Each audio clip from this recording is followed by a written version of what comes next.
সন্তান কিনেছেন, এই সন্তানকে কোন সম্পত্তি দিতে পারবেন না, সে সম্পত্তির মালিক নয়। দত্তক যদি কোন ছেলেকে আনেন, কোন মেয়েকে আপনি আনেন, আপনি যদি তাকে সম্পদ দিয়ে দেন, আপনার কোন সন্তান নাই, আপনার সম্পদের মালিক আপনার ভাই, আপনার ভাতিজা, আপনার বোন, এরা সম্পদের মালিক। তাদেরকে না দিয়ে দত্তক নেওয়া সন্তানকে যদি আপনি সম্পদ দেন, আপনি পরিবারের অবকাঠামো নষ্ট করেছেন, বোনের হক, ভাইয়ের হক, ভাতিজার হক নষ্ট করেছেন। আপনি পয়গম্বর না, আপনি যদি কাবা ঘরের ইমাম হয়ে যান, আপনি জাহান্নামী।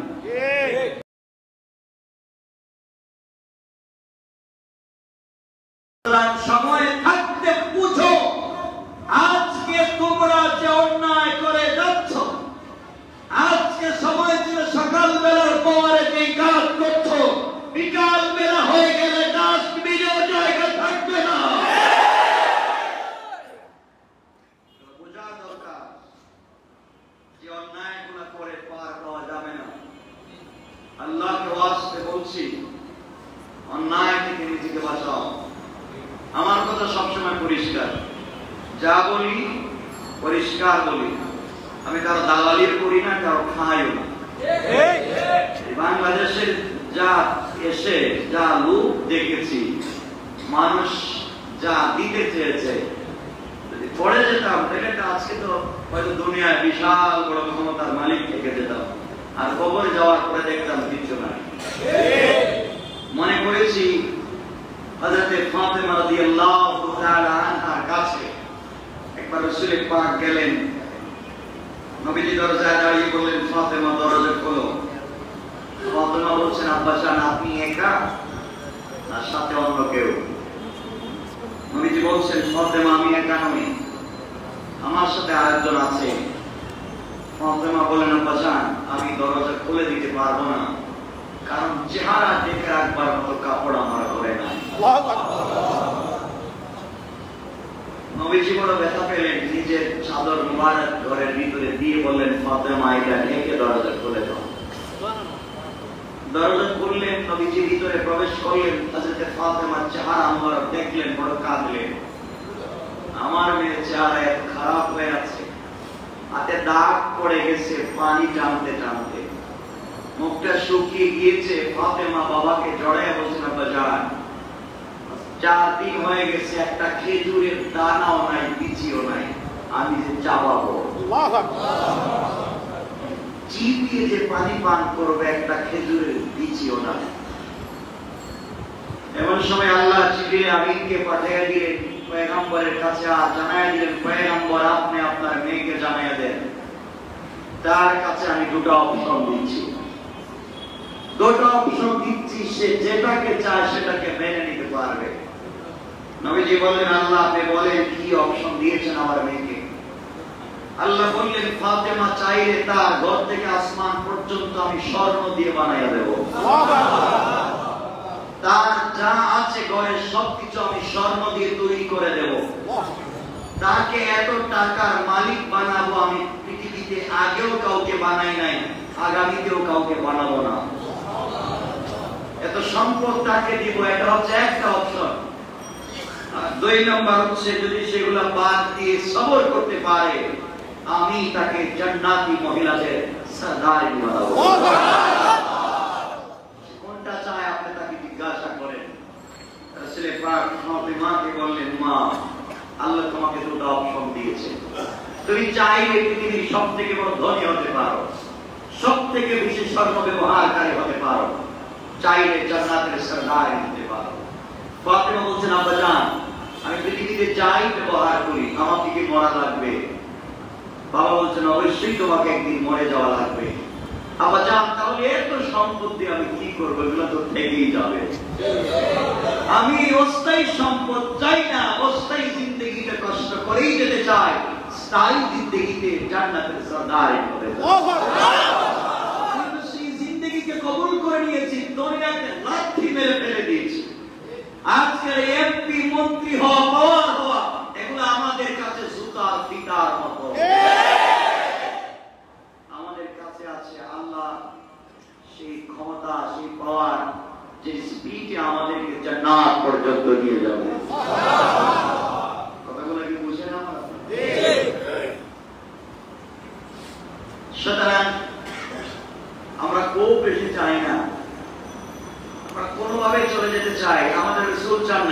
যাকে আদর্শ মনে করেছি তিনি তো চানবেন, চাইছেন তাকে আদর্শ মনে করে আমি চাইতে যাবো কেন?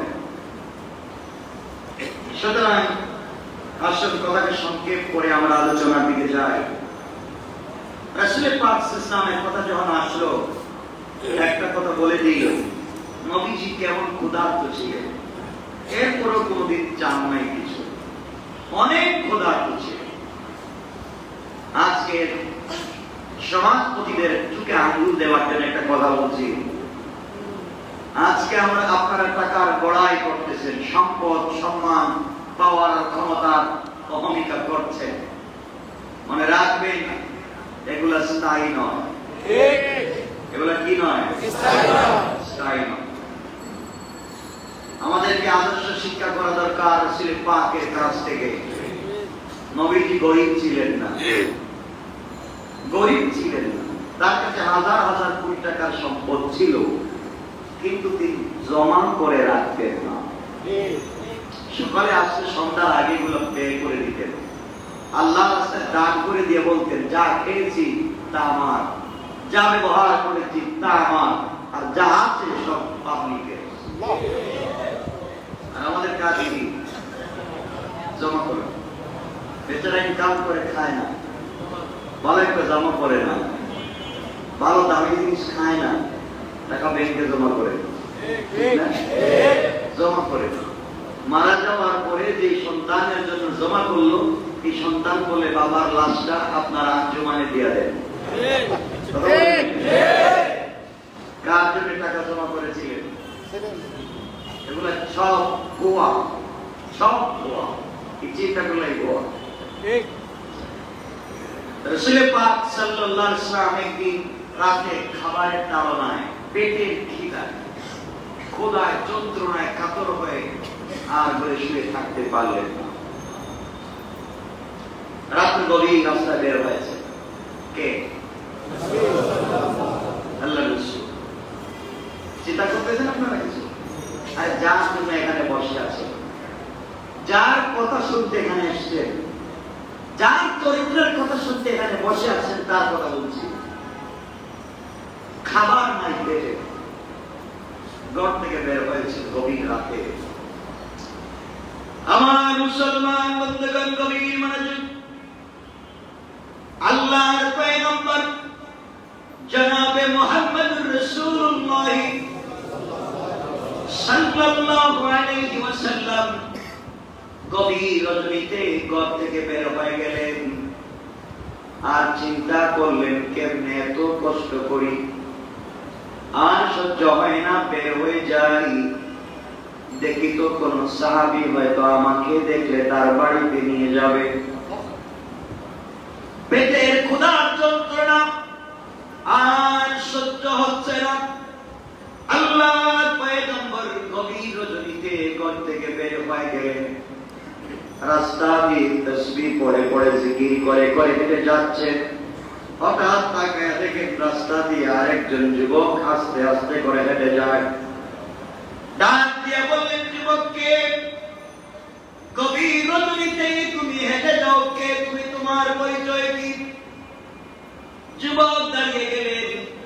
আল্লাহর পয়গম্বর হেঁটে হেঁটে যুবকের কাছে গিয়ে দেখেন আর কেউ না, তিনি হলেন রাসূলের বন্ধু হযরতে আবু বকর। জিজ্ঞাসা করলেন, আবু বকর, এত গভীর রজনীতে দুনিয়ার মানুষগুলা ঘুমিয়ে গিয়েছে, জঙ্গলের পশু পাখি পর্যন্ত ঘুমিয়ে পড়েছে, কেউ নাই, কেউ জাগ্রত নাই। কত সন্তান তার বাবার গলা জড়ায় ঘুমায়, কত স্ত্রী তার স্বামীর গলা জড়িয়ে ঘুমায়। আবু বকর, এত গভীর রাত্রে ঘর থেকে বের হয়েছ কেন? আল্লাহর পয়গম্বরকে জড়িয়ে হযরত আবু বকর ডেকে বললেন, ইয়া রাসূলুল্লাহ, আল্লাহর পয়গম্বর, গভীর রাত্রে ঘর থেকে বের হয়ে চলে এসেছি, আর সহ্য হয় না, ঘরের ভিতরে থাকতে পারি না, পেটের ক্ষুধার যন্ত্রণায় 2-3 দিন হয়ে গেল খাবার পাই না, রাস্তায় বের হয়ে আছে। আল্লাহ নবী বললেন, আবু বকর আমার তো একই হালত, চলো আমরা হেঁটে যাই। কার কথা বলছি? যিনি রাসূলের সঙ্গে জান্নাতে থাকবেন, যিনি রাসূলের সঙ্গে রওজায় শুয়ে আছেন। আমি তো সেই আবু বকরের কথা বলছি, গ্রামের কোন গরিব লোকের কথা বলি নাই। আপনার আমার গ্রামের কোন মানুষের কথা বলি নাই, বলছি তো সেই আবু বকরের কথা, যাকে আল্লাহ যার উপরে সন্তুষ্ট হয়ে আছেন। যেই আবু বকরের জন্য রাসূল পাক মসজিদে নববীর সবগুলা দরওয়াজা বন্ধ করে দিয়েছিলেন, আর বলেছিলেন আমি মরে যাওয়ার পরে মসজিদে নববীর সবগুলা দরওয়াজা বন্ধ করে দিবা, কিন্তু আবু বকরের ঘরের সঙ্গে যে দরজা রয়েছে এই দরজা শুধু খুলে রেখে দিবা। সেই আবু বকর রাস্তায় বের হয়ে গেলেন, দুজন হাঁটতে লাগলেন।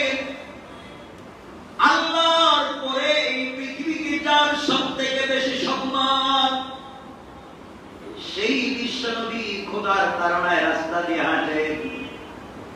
বিশ্বনবীর পরে যে মানুষরা পৃথিবীর সবথেকে বড় সম্মানী, ওই আবু বকর না খেয়ে রাস্তা দিয়ে হাঁটেন। পৃথিবীর শ্রেষ্ঠ দুই মহাপুরুষ খাবারের তাড়নায় রাস্তা দিয়ে হাঁটে। কিছু দূর যাওয়ার পরে দেখে আরেকজন যুবক রাস্তা দিয়ে হেলে দুলে হেঁটে যায়। নবীজি বললেন, যুবককে তুমি দাঁড়িয়ে যাও। দাঁড়িয়ে যাও, কে তুমি হেঁটে যাচ্ছ? আল্লাহ পয়গম্বরের কথা শুনে যুবক দাঁড়িয়ে গেলেন। নবীজি কাছে গিয়ে দেখেন তিনি আর কেউ না, তিনি হলেন হযরত ওমর।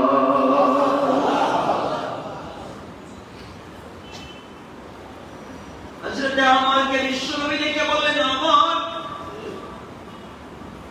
এই গভীর রাত্রে বের হয়েছ কেন? আমার বললেন, আল্লাহর পয়গম্বর কষ্টের কথা আর কি বলবো, পেটের খোদা তাড়নায় করে থাকতে পারলাম না, বের হয়ে গেল। পৃথিবীতে এই তিনজন মহাপুরুষ ধারাবাহিক ভাবে একজনের চাইতে একজন বড়।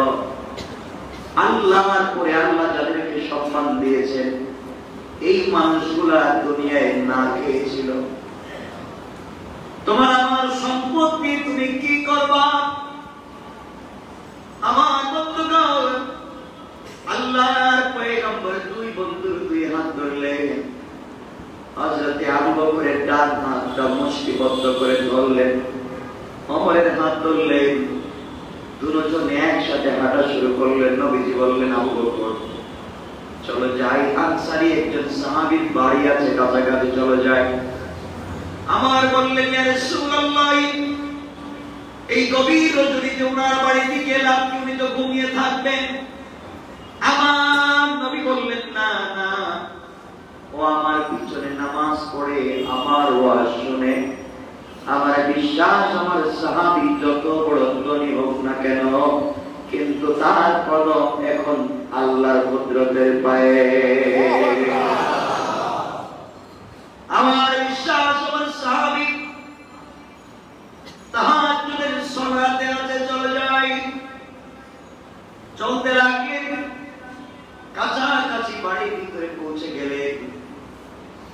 ইজাজত নিয়ে ডাক দিলেন।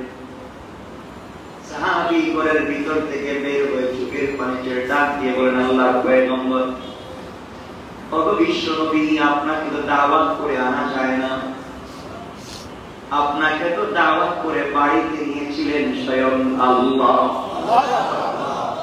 আপনাকে তো যে কেউ দাওয়াত করে আনতে পারে না। আল্লাহ আপনাকে দাওয়াত করে স্পেশাল দুধ পাঠাইয়া, স্পেশাল গাড়ি পাঠাইয়া আল্লাহ আপনাকে তার বাড়িতে নিয়েছিল, আর আপনি না জানিয়ে কেন আমার বাড়িতে চলে আসলেন? নবীজি বললেন, ও সাহাবী, আমি এসেছি আমার দুই বন্ধুকে নিয়ে এসেছি, ওরাও খাই নাই আমিও খাই নাই। সারাদিন দিনের দাওয়াতে বাহিরে থাকি, সারাদিন দিনের দাওয়াত দিতে থাকি। রাত্রবেলা বাড়িতে গিয়েছি, ঘরের ভিতরে খাবার নাই। আমার দুজন বন্ধু, তাদেরও খাবার নাই। সাহাবী আশ্চর্য হয়ে গেলেন, ইয়া রাসূলুল্লাহ আপনি বসেন। ওই কথা বলে ঘরের ভিতরে গিয়ে আস্তে একটা দুম্বা সবাই করলেন, নবীজির সামনে হাজির করলেন, ঠান্ডা পানিও হাজির করলেন। তিনজন মিলে খাবার খেলেন, পরিবারের জন্য নিলেন। নবীজি খেয়ে রেখে দেওয়া এই দুম্বার হাড্ডির দিকে, হাড়ের দিকে তাকালেন। তোর বন্ধুকে কাছে নিয়ে ডাক দিয়ে বললেন, শোনো, কিয়ামতের দিনে তোমাদেরকে এই রিজিক সম্পর্কে জিজ্ঞাসা করা হবে। এই রিজিক সম্পর্কে তোমাদেরকে জিজ্ঞাসা করা হবে। রিজিক যতটুকু খেয়েছো, দিনের দাওয়াত কি ততটুকু দিয়েছো? পেট ভরে তো খাচ্ছ ঠিকই, দিনের দাওয়াত কতটুকু দিয়েছো? আজকে ওখান থেকে শিক্ষা নেওয়া দরকার। সরকারের যত টাকা বেতন পাচ্ছ, পাবলিককে তুমি কতটুকু সার্ভিস দিচ্ছ? আমাদের কাছ থেকে ট্যাক্স কেটে নিচ্ছ, বেড নিচ্ছ ঠিকই, আমাকে আপনাকে কতটুকু সার্ভিস দিচ্ছে? মনে রাখবেন, আপনি যা খাচ্ছেন, যা পড়তেছেন, যা করতেছেন, পাবলিকের টাকায়। এই পাবলিক যদি মাফ না করে, পৃথিবীর কোন বাবা আপনাকে মাফ করতে পারবে না। এই বিশ্বাস আপনার ভিতরে রাখা লাগবে। কার জন্য কি করে যাচ্ছে, কার পিছনে পড়ে গেলেন, কোন ধান্দায় পড়ে গেলাম রে ভাই। মরে গেলে আল্লাহর দরবারে কে নিয়ে হাজির হবেন? এই জন্য মনের ভিতরে ভয় ঢুকে গেছে, কখন জানি আমিও মরে যাই, তুমিও মরে যাও। আল্লাহ বলবেন, গোলাম রিজিক দিয়েছিলাম, খেয়েছো। এই রিজিক খাওয়ার পরে তুমি দ্বীনের কাজ কতটুকু করেছো? দ্বীনের খিদমত, ইসলামের দাওয়াত কতটুকু দিয়েছো? তখন কাগজ পৃষ্ঠা উল্টা দেখা যাবে, আমাদের আমলনামার খাতায় দ্বীনের কোনো কাজ নাই। আমরা যা ভালো কাজ করেছি, এর চাইতে বেশি গুনার কাজ করেছি। ওই দিন বাঁচবার কোনো পথ নাই। ক্ষমতার অপব্যবহার করে বাঁচা যাবে না। আজকে সূর্য লক্ষ লক্ষ মাইল দূরে, এত লক্ষ মাইল দূর থেকে সূর্য মাত্র একটা মুখ পৃথিবীর দিকে করে রেখে দিয়েছে। এরপরে সূর্যের তাপে আমাদের সহ্য হয় না, এয়ার কুলারের কন্ডিশন লাগে। আর আমাদের দিনে সূর্য হবে ৮ হাত মাথার উপরে, মুখ থাকবে ১১ থেকে ১২টা। এখন একটা মুখ তো উপর দিকে দিয়ে রেখে দিয়েছে, এর তাপে সহ্য হয় না। আর সবগুলো মুখ দিবে নিচের দিকে, আপনার মাথার দিকে। তখন চিন্তা করেন, আপনার শরীর গলে যাবে, পানির মতো গলে রাস্তায় পড়ে যাবে। ওই সময় আপনাকে সাপোর্ট কেউ দিবে না, কোন নেতাও নাই, কোন নেত্রীও নাই, ক্ষমতাবান কাউকে তুমি পাবা না। ওই সময় যে তোমাকে সহযোগিতা করার জন্য কান্না করে তোমার দিকে হাত বাড়াবে, তিনি আমার নবী, আপনার নবী, বিশ্ব নবী ছাড়া আর কেউ না। সেই রাসূলকে চিনলেন। নবীজি বলেছেন, যাই করে কিয়ামতের দিন তো জবাব দেওয়া লাগবে। আমি বলতে চাই, আমরা তো খাচ্ছি, ঘুমাচ্ছি, টাকা ইনকাম করতেছি, আমাদের মনে হয় জবাব দেওয়া লাগবে না? কথা বলেন না কেন? লাগবে। রাসূলের পথে চললে, ইসলামের পথে চললে, আপনি যে কেউ হন, আল্লাহ আপনার সম্মান বাড়ায় দেবেন। স্ত্রীর নাম কি? আসিয়া। আসিয়া কোনদিন জান্নাতি হতে পারতেন না, ঠিক, কারণ ওনার সঙ্গে মেলামেশা করেছে ফেরাউন। কথা বলেছেন? ঠিক। ফেরাউন ভালো মানুষ না, পৃথিবীর সবথেকে খারাপ প্রাণীর নাম ফেরাউন। আল্লাহ বলেছেন নারীদেরকে, পুরুষদেরকে বলেছেন হুন্না লিবাসুল ওয়ান্তুম লিবাসুল লাহুম, এরা তো তোমাদের কাপড়। স্বামী স্ত্রী তো একজন আরেকজনের কাপড়ের মতো। এইভাবে সম্পর্ক ছিল ফেরাউনের সঙ্গে হযরত আসিয়া, না ছিল না? ছিল।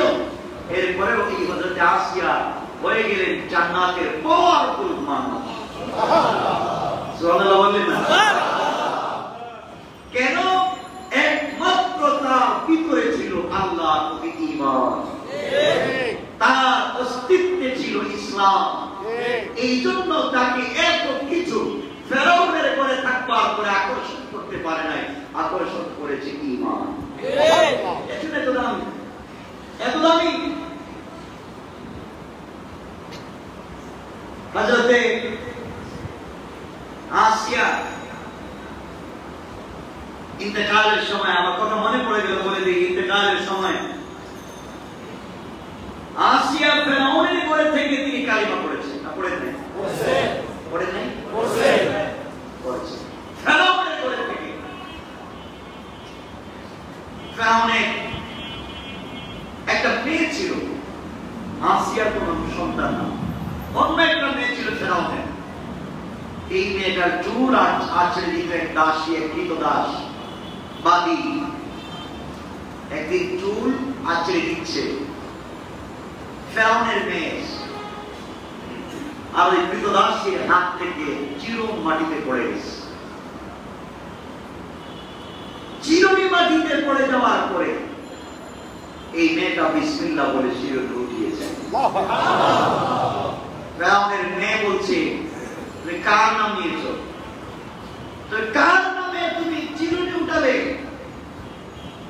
কৃতদাস, এই দাসী বলতেছে, আমি তো আল্লাহর নাম দিয়েছি।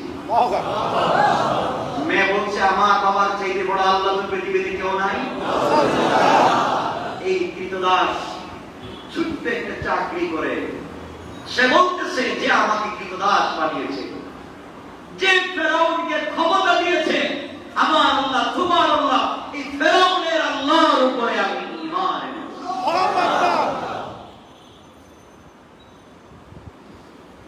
মেয়েটা দৌড়ে বাবার কাছে গিয়েছে, আব্বাজান তোমার চাইতে নাকি আরেকজন আল্লাহ আছে? ফেরাউন বলছে হতেই পারে, আমি ছাড়া তোমার আল্লাহ নাই, কোনো খোদা নাই।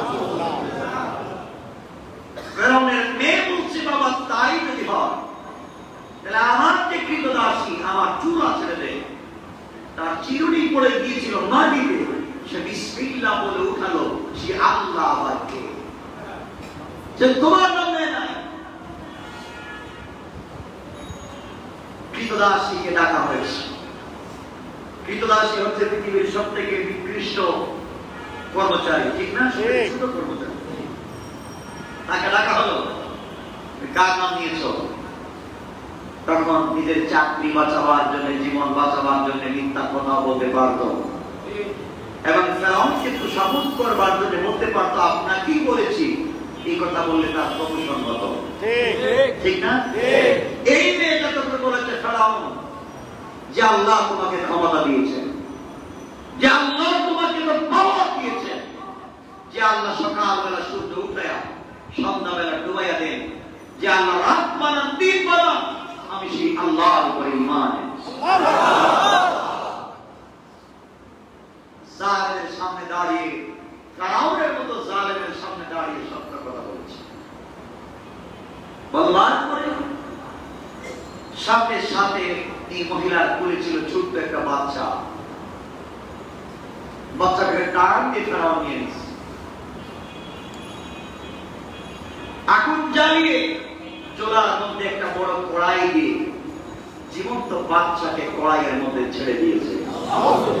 শুধু নাউজুবিল্লাহ বলবেন না, একটু চিন্তা করেন, মাথা ব্রেইনে একটু চিন্তা করেন। একটা জীবন্ত বাচ্চাকে মায়ের সামনে কড়াইয়ের মধ্যে, তেলের মধ্যে ছেড়ে দিয়েছে। কিছুক্ষণ পরে শরীর থেকে, মাংস থেকে হাড্ডি আলাদা হয়ে গেছে। আলাদা হয়ে গেছে, শরীর ঝলসে গেছে, রূপ ডাক দিয়ে বলছে, মা আমি তো জান্নাত দেখতে পাচ্ছি, তুমি যা বলেছো তার উপরে থাকো, আমার জন্য টেনশন করো না, আল্লাহ তোমার জন্য অপেক্ষায় আছেন। কিসের চিন্তা করো মা? না তাহজান, ভয় পাই না, ভয় পাই না মা। তার একটা মেয়ে ছিল, তাকেও টান দিয়ে আগুনের মধ্যে ফেলে দিয়েছে। আমার বন্ধুগণ, কৃতদাসী বলছে, ফেরাউন আজকে তুমি যা করলে, তুমি আমাকে ছোট করো নাই, বরং আল্লাহর কাছে আমাকে বড় সম্মানিত করেছো।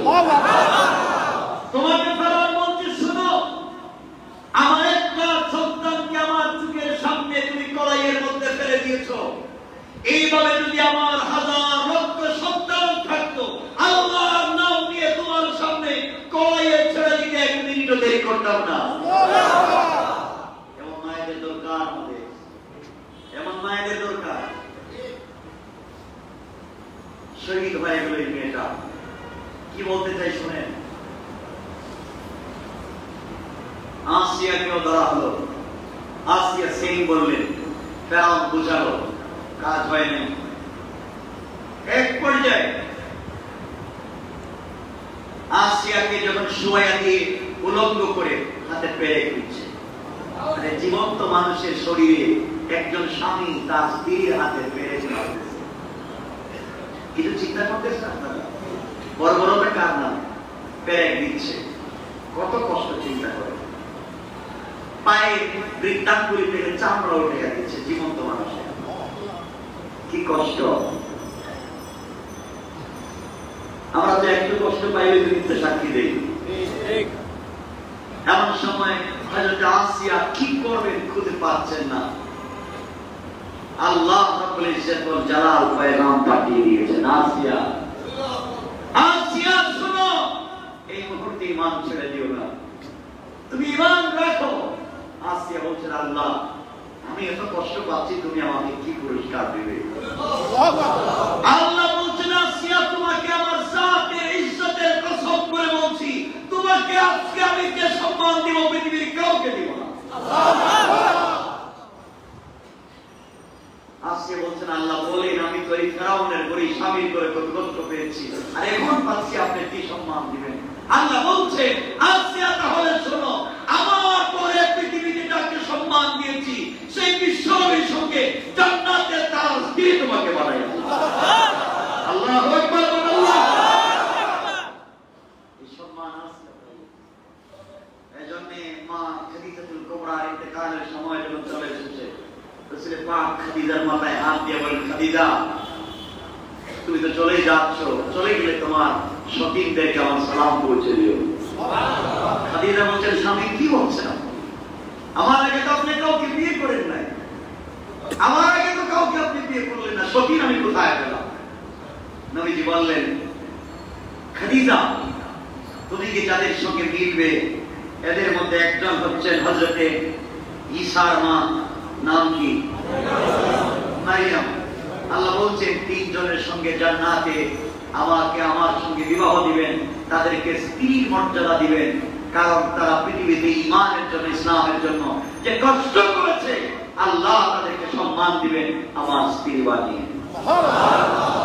এর মধ্যে একজন হচ্ছেন হযরতে ঈসা আলাইহিস সালামের মা হযরতে মারিয়াম, আরেকজন হচ্ছেন মুসা আলাইহিস সালামের বোন হযরতে কুলসুম, আর আরেকজন হচ্ছেন ফেরাউনের স্ত্রী হযরতে আসিয়া। সুবহানাল্লাহ বললেন না? আল্লাহ এই তিনজন মহিলাকে ইসলামের জন্য, দ্বীনের জন্য রাসূল পাকের স্ত্রী বানিয়ে দিচ্ছেন জান্নাতে। সুবহানাল্লাহ বললেন না? কি সম্মান দিচ্ছেন তাদেরকে। আর আমাদের সম্মান তো হইল শুধু রাস্তাঘাটে, রাস্তাঘাটে আমরা চিৎকার করছি, কার সম্মানের কথা বলছি, কাউকে চরিত্রবান মনে করছি, আসলে কার কতটুকু চরিত্র আছে সে নিজেই তো জানে। কথা বলেন না কেন? কষ্ট পাচ্ছেন আপনারা? 1 ঘন্টা হয়ে গেছে, আর আমার টাইম হচ্ছে 1 ঘন্টার উপরে কথা বলবো না। হ্যাঁ, লম্বা করবো না আজকে। আমার মধ্যে তাহলে শুনছেন আসিয়ার কথাগুলো বুঝতে পারছেন? তিনটা কথা বলছি ঈমানের জন্য তারা স্থির ছিলেন। এইভাবে যদি স্থির থাকতে পারেন আল্লাহ আপনাকে ক্ষমতাও দিতে পারেন। ঠিক না? শুধু ঠিকই তো শিখবেন, বাস্তব কোরআন থেকে শিখবেন। আজকে আসেন কোরআনের দিকে। আমার তেলাওয়াত কি তো চায় আল্লাহ বলেন আলাম তারা ইলাল মালাই মিন বানি ইসরাঈল মিন বাদি মূসা ইযা ক্বালু লিনাবিয়্যিন লাহু মুবআথ লানা মালিকান নুকাতিল ফী সাবিলিল্লাহ।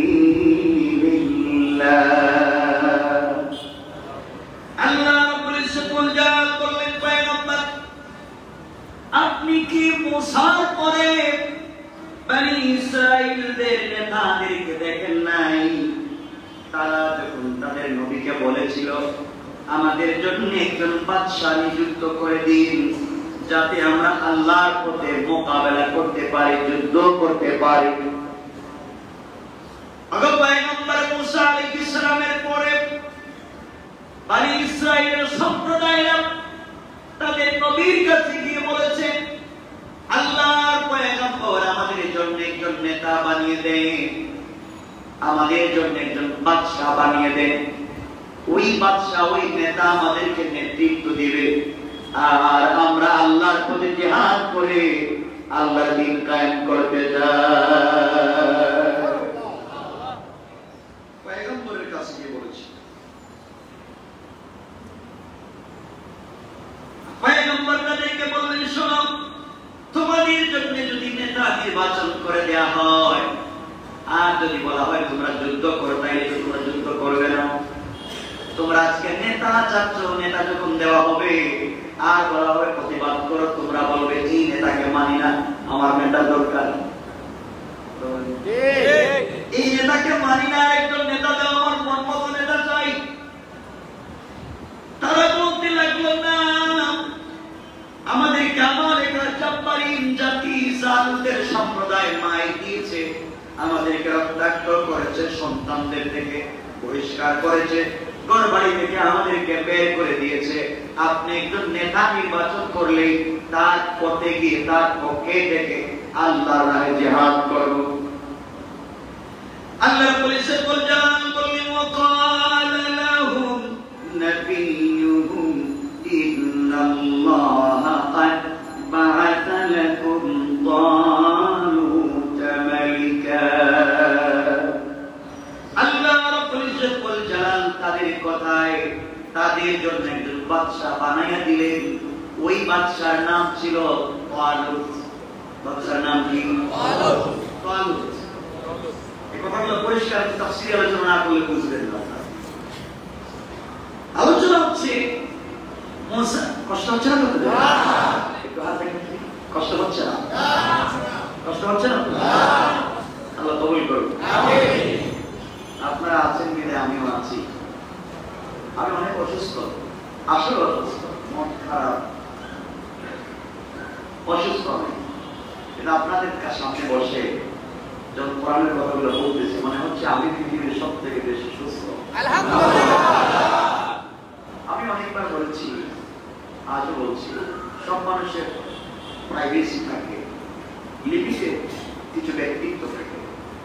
আমি আপনাদেরকে বলছি আমি যত অসুস্থ আমার মনে হয় আমি যদি সাকারাতে চলে যাই, আমি পৃথিবীর কিছু জানি না এমন সময় যদি পৌঁছে যায়, আমার কাছে বসে যদি কেউ কোরআন তেলাওয়াত করে আমি যেন সুস্থ হয়ে বসে যেতে পারবো। আমার দিকে বিশ্বাস চিন্তামান না। আমি অনেক অসুস্থ, কিন্তু কথা বলতেছি মনে হচ্ছে আমি পূর্ণাঙ্গ সুস্থ। এবং আমি সবসময় কথা বলি, বুঝাতে চাই না আপনাদেরকে যে আমি দুর্বল হয়ে আছি বা কষ্ট পাচ্ছি, এটা না। আমি যা বলছি ইনসাফের সাথে কোরআনের হক আদায় করে কথাগুলো বলবার চেষ্টা করছি। এবং যখনই কথাগুলো বলি এটাই মনে করে কথা বলি, এটাই হচ্ছে আমার আলোচনা শেষ।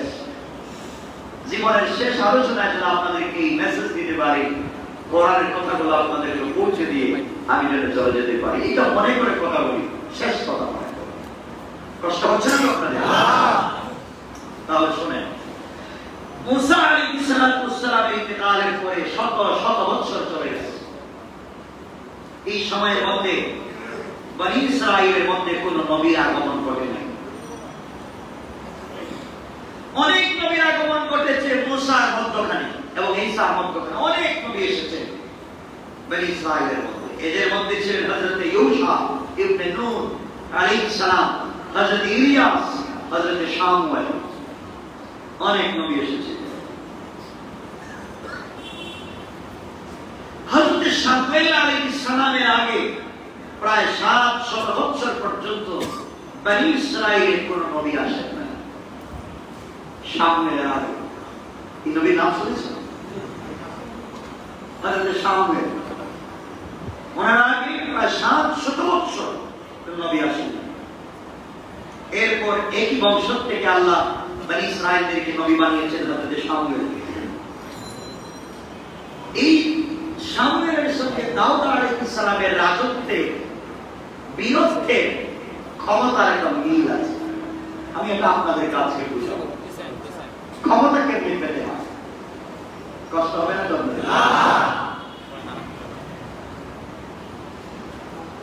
হযরত শামুয়েল এবং বাদশা তালুত, শামুয়েলের প্রচেষ্টায় বনী ইসরাইলদের মধ্যে মুসা ইসলামের কিতাব ছিল তাওরাত। নবী চলে যাওয়ার পরে হযরত শামুয়েল পাবলিকের কাছে তাওরাতের দাওয়াত দিতে লাগলেন। এক পর্যায়ে আমালিকা মানে জাব্বারিক নামে একটা জাতি আছে। এই আমালিকা সম্প্রদায় বাদশা, তাদের একজন বাদশা ছিল, তার নাম ছিল জালুত। এই জালুত বাদশা ছিল অত্যাচারী, চরম বেয়াদব। পৃথিবীতে এমন বাদশা নাই? জালেম আছে? আল্লাহ কেমনে ধ্বংস করে দেখেন, ক্ষমতার অপব্যবহার করে। জালুত ছিল বিশাল ক্ষমতার মালিক, কিন্তু সে ছিল জালেম। সে কি ছিল? সে বনী ইসরাইলকে মারতে মারতে মুসা আলাইহিস সালামের রেখে যাওয়া বরকতময় একটা সিন্দুক ছিল। এই সিন্দুকটা আমালিকারা বনী ইসরাইলদেরকে মাইরা পিটাইয়া তাদের কাছ থেকে নিয়ে যায়। এই সিন্দুকের ভিতরে ছিল মুসা আলাইহিস সালামের কাছে নাযিল হওয়া স্লেটে লেখা পবিত্র তাওরাত। মূল তাওরাত যেটা স্লেটে লেখা, আল্লাহর কাছ থেকে সরাসরি যেটা নাযিল হয়েছে। তার ভিতরে ছিল মুসা এবং হারুনের পরিদের পোশাক, মুসা আলাইহিস সালামের অলৌকিক সেই লাঠি। লাঠি তো জানেন আপনারা? এই লাঠিটা ছিল এই সিন্দুকের ভিতরে। এই সময় সব কিছু নিয়ে গিয়েছে আমালিকা বনী ইসরাইলদেরকে পিটাই। বনী ইসরাইলের হাজার হাজার বাচ্চাদেরকে মাইরা জমি দখল করে সবকিছু নিয়ে গেছে। এই জন্য বনী ইসরাইলেরা তাদের পয়গম্বর শামুয়েলের কাছে বলতেছে, আমাদেরকে একজন বাদশা বানাইয়া দেন, আমরা যেন জালুতের বিরুদ্ধে, আমালিকার বিরুদ্ধে যুদ্ধ করতে পারি। আল্লাহ রাব্বুল ইজ্জত ওয়াল জালালের পয়গম্বরের কাছে তারা বলল, আমরা আমাদের পূর্বের ইতিহাস, পূর্বের গৌরব ফিরিয়ে আনতে চাই। তাদের এই কথাগুলোকে আল্লাহ রাব্বুল ইজ্জত ওয়াল জালাল এভাবে গুরুত্ব দিয়ে আমালিকা জাতি যা ছিনিয়ে নিয়েছে তা তাদের কাছে পৌঁছে দেওয়ার জন্য তাদের কাছে একজন নবী পাঠালেন, একজন বাদশা বানালেন, যার নাম ছিল তালুত। যার নাম কি? তালুত। তালুতকে যখন বাদশা বানিয়ে দেওয়া হলো, বনী ইসরাইল আগে চাইছে আমাদের জন্য একজন বাদশা বানান, বলে নাই? কথা বলেন নাকি? যখন তালুতকে বাদশা বানিয়ে দেওয়া হলো, قال أن يكون له الملك علينا ونحن أحق بالملك। তখন বনী ইসরাইলরা বলছে, শামুয়েল, এমন একজন লোককে আল্লাহ বাদশা বানাইলেন যে আমাদের চাইতে টাকা পয়সা কম, আমাদের চাইতে ক্ষমতা কম, সম্পদ কম, পাওয়ার কম, আমরা তাকে মানব কেমন? আমরাই তো বাচ্চা হওয়ার দৌড়ে 1 নম্বরে আছি, আরেকজনকে মানতে যাবো কেন? তিনি বললেন, শোনো, আল্লাহ যাকে ভালোবেসে মনোনীত করেছেন তোমাদের কল্যাণের জন্য, তাকে মেনে নাও। তোমরা যাকে দুর্বল মনে করতেছ, তিনি দুর্বল না, তিনি তোমাদের সেই সিন্ধুক যুদ্ধ করে আবার ফিরিয়ে এনে দিবেন।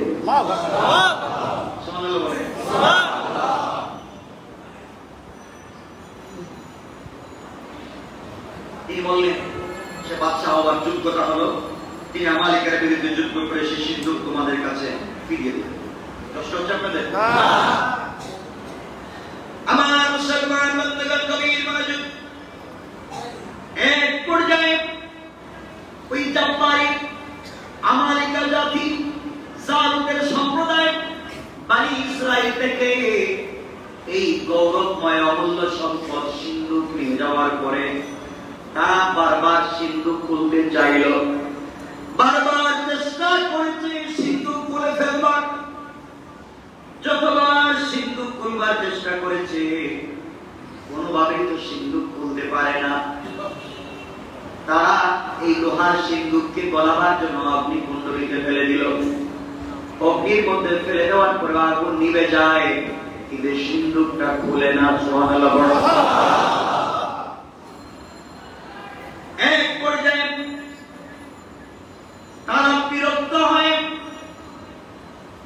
সিন্ধুকটাকে এক জায়গায় ফেলে দিল।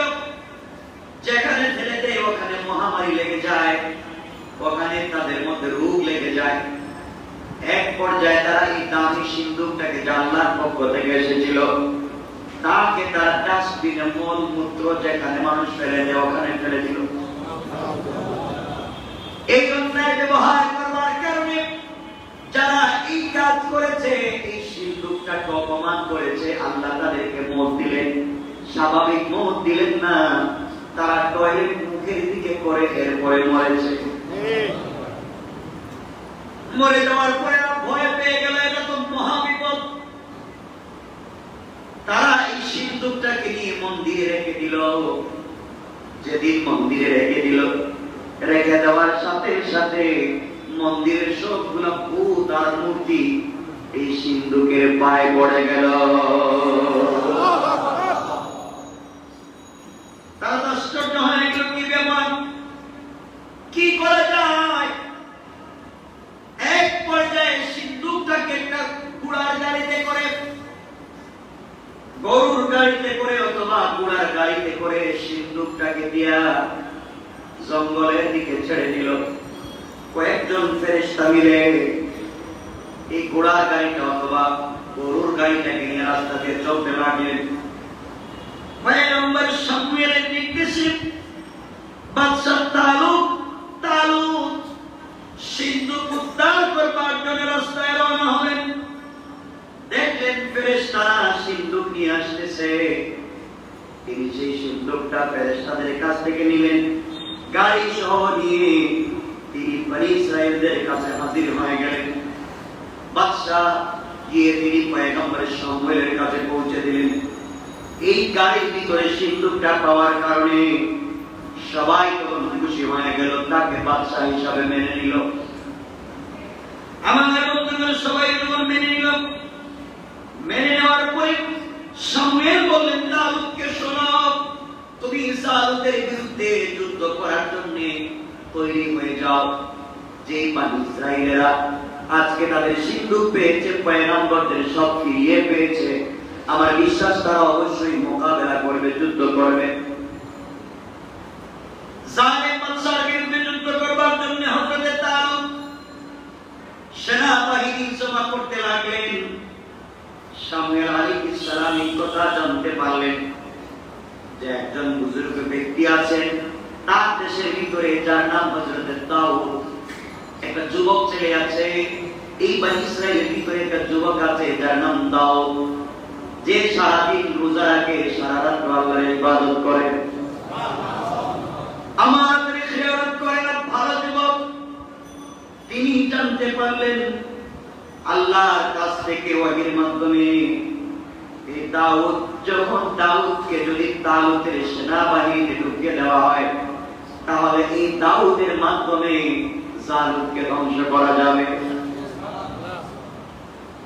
কথাগুলো ভালো করে বুঝবেন, সঙ্গে ভালো করে জানতেন। তার দেশে তালুতের মতো পাওয়ারফুল বাদশা আছে, তার দেশে বনি ইসরায়েলের মতো সেনাবাহিনী আছে, ক্ষমতা আছে। এরপরেও জালুতের বিরুদ্ধে যুদ্ধ করে পারবেন না। পারার জন্য আল্লাহ ইশারা করে দিয়েছেন, তোমার দেশে একজন যুবক আছে আমানতদার, তাহাজ্জুদওয়ালা, রোজাদার। এখানে অস্ত্রের মোকাবেলা করে হবে না। আমানতদার ঈমানের স্পিরিট নিয়ে যদি একটা যুবক জালুতের সামনে দাঁড়িয়ে যায়, জালুতের সব ক্ষমতা ভেঙে চুরে খান হয়ে যাবে। সুতরাং কাফেরদের মোকাবেলা করবার জন্য অস্ত্র আর সেনাবাহিনী দিয়ে হবে না। দাউদের মতো আমানতদার একজন যুবক যদি বেঈমানদের সামনে দাঁড়িয়ে যায়, বেঈমানদের সমস্ত তত্ত্ব দোষ ভেঙে চুরে চুরমার হতে 1 মিনিটও দেরি হবে না। আমার বন্ধুগণ, দাউদ আলাইহিস সালামকে খবর দিলেন, তিনি আসলেন, স্বপ্নে বললেন, বাবা তুমি শোনো, তুমি আমার দেশে তালুতের সেনাবাহিনীতে যোগ দাও, জালুতের বিরুদ্ধে যুদ্ধ করা লাগবে। তিনি আল্লাহর উপরে ভরসা করে সেনাবাহিনীতে নাম লেখায় নেন। তখন তিনি নবুয়ত পাননি, সাধারণ যুবক, রাস্তা দিয়ে হেঁটে যাচ্ছে। কিছু দূর যাওয়ার পরে হঠাৎ করে তাকায়া দেখেন রাস্তার মধ্যে একটা পাথর হযরত দাউদকে সালাম দিচ্ছে। আরে কিন্তু নবী না, এই নবী না, রাস্তার পাথর তাকে সালাম দিচ্ছে। নবী না হলে কি হবে? তিনি যে পাক্কা সাচ্চা ঈমানদার। আমরা হতে পারি না, দাউদ তো নবী হন নাই। পাথর সালাম দিয়ে বলছে, আমি হারুন আলাইহিস সালামের হাতে থাকতাম এবং ছিলাম। তিনি আমাকে দিয়ে শত্রুর মোকাবেলা করতেন। আপনি আমাকে আপনার সাথে রাখুন, হয়তো কোনো কাজে লাগতে পারি, আপনার কোন উপকারে আসতে পারি। তিনি চিন্তা করলেন যে পাথরটা নবী হারুনের হাতে ছিল, এটা তো অনেক বরকতময় পাথর। যে পাথর কথা বলতে পারে, এটা তো সাধারণ পাথর হতে পারে না। কথা বলেন, আপনারা গাল গল্প মনে করতে পারেন কোরআনের কথা। পাথরটাকে তিনি পকেটে রেখে দিলেন, পকেটে রেখে দিলেন এই পাথর, যেই পাথর কথা বলতেছে। কিছু দূর চলতে লাগলেন, যাওয়ার পর একটা পাথর তাকে সালাম দিলাম। সালামের জবাব দিলে পাথর বলতেছে, আমি মুসা আলাইহিস সালামের হাতে থাকতাম, তিনি আমাকে সাথে রাখতেন। শত্রুরা তার সামনে আসলে পাথর নিক্ষেপ করতেন, আমি শত্রুকে ধ্বংস করে দিতাম। আল্লাহু আকবার বলেন। আপনি আমাকে আপনার সাথে রাখেন, অবশ্যই আপনার উপকারে আসবে। তিনি পাথরটাকেও হাতে রাখলেন, পকেটে ঢুকিয়ে দিলেন। তারপর আরেকদিন পথ চলতে লাগলেন। দীর্ঘ পথ যাওয়ার পরে আরেকটা পাথর তাকে সালাম দিয়েছে। সালামের জবাব দিলেন, পাথর বলতেছে, দাউদ আপনি শুনেন, আপনি তালুতের সেনাবাহিনীতে আছেন, জালুতের বিরুদ্ধে যুদ্ধ করবেন। আমি ওই পাথর, যেই পাথর জালুতকে ধ্বংস করতে পারি, আপনি আমাকে সাথে রাখেন, আপনার উপকার হবে। এই কথা যখন পাথর বলতেছে, পকেটের দুটো পাথর বলতেছে, ওর কথা ঠিক আছে।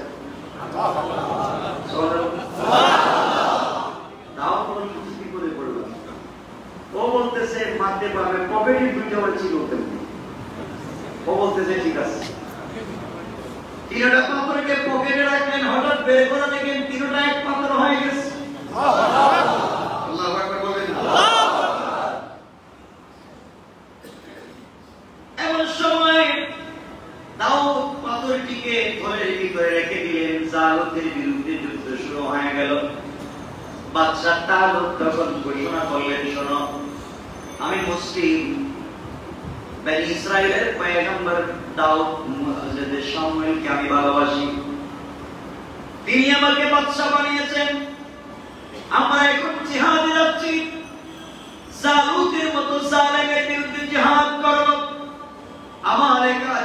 জালিমদের বিরুদ্ধে আমরা জিহাদ করব। আমি জানি এটা সাধারণ কাজ না, অনেক কঠিন ব্যাপার। ওই জায়গায় যুদ্ধে জয়লাভ করা সহজ না। সুতরাং আমার সেনাবাহিনীর ভিতরে এমনকি বীরত্বপূর্ণ কোন যুবক আছো, যে যুবক জালুমকে হত্যা করতে পারবে, আমি তালুক কথা দিলাম, যে ব্যক্তি জালুমকে হত্যা করবে তাকে আমার দেশের রাজত্বের অর্ধেক দিয়ে দেব। যে ব্যক্তি জালুমের মতো জালেমকে হত্যা করবে, আমার দেশের অর্ধেক তাকে দিয়ে দিব। আমার একমাত্র কন্যা সন্তান তার কাছে দিয়ে দিব। হযরত দাউদ আলাইহিস সালাম আল্লাহর নাম নিয়ে দাঁড়িয়ে বললেন, ইনশাআল্লাহ আমি পারবো। সুবহানাল্লাহ বললেন। সবাই বলতে লাগলো, এই যুবকটা তো সুফির মতো দেখা যায়, শুধু নামাজ পড়ে ইবাদত করে, ও আবার কেমনে মোকাবেলা করবে?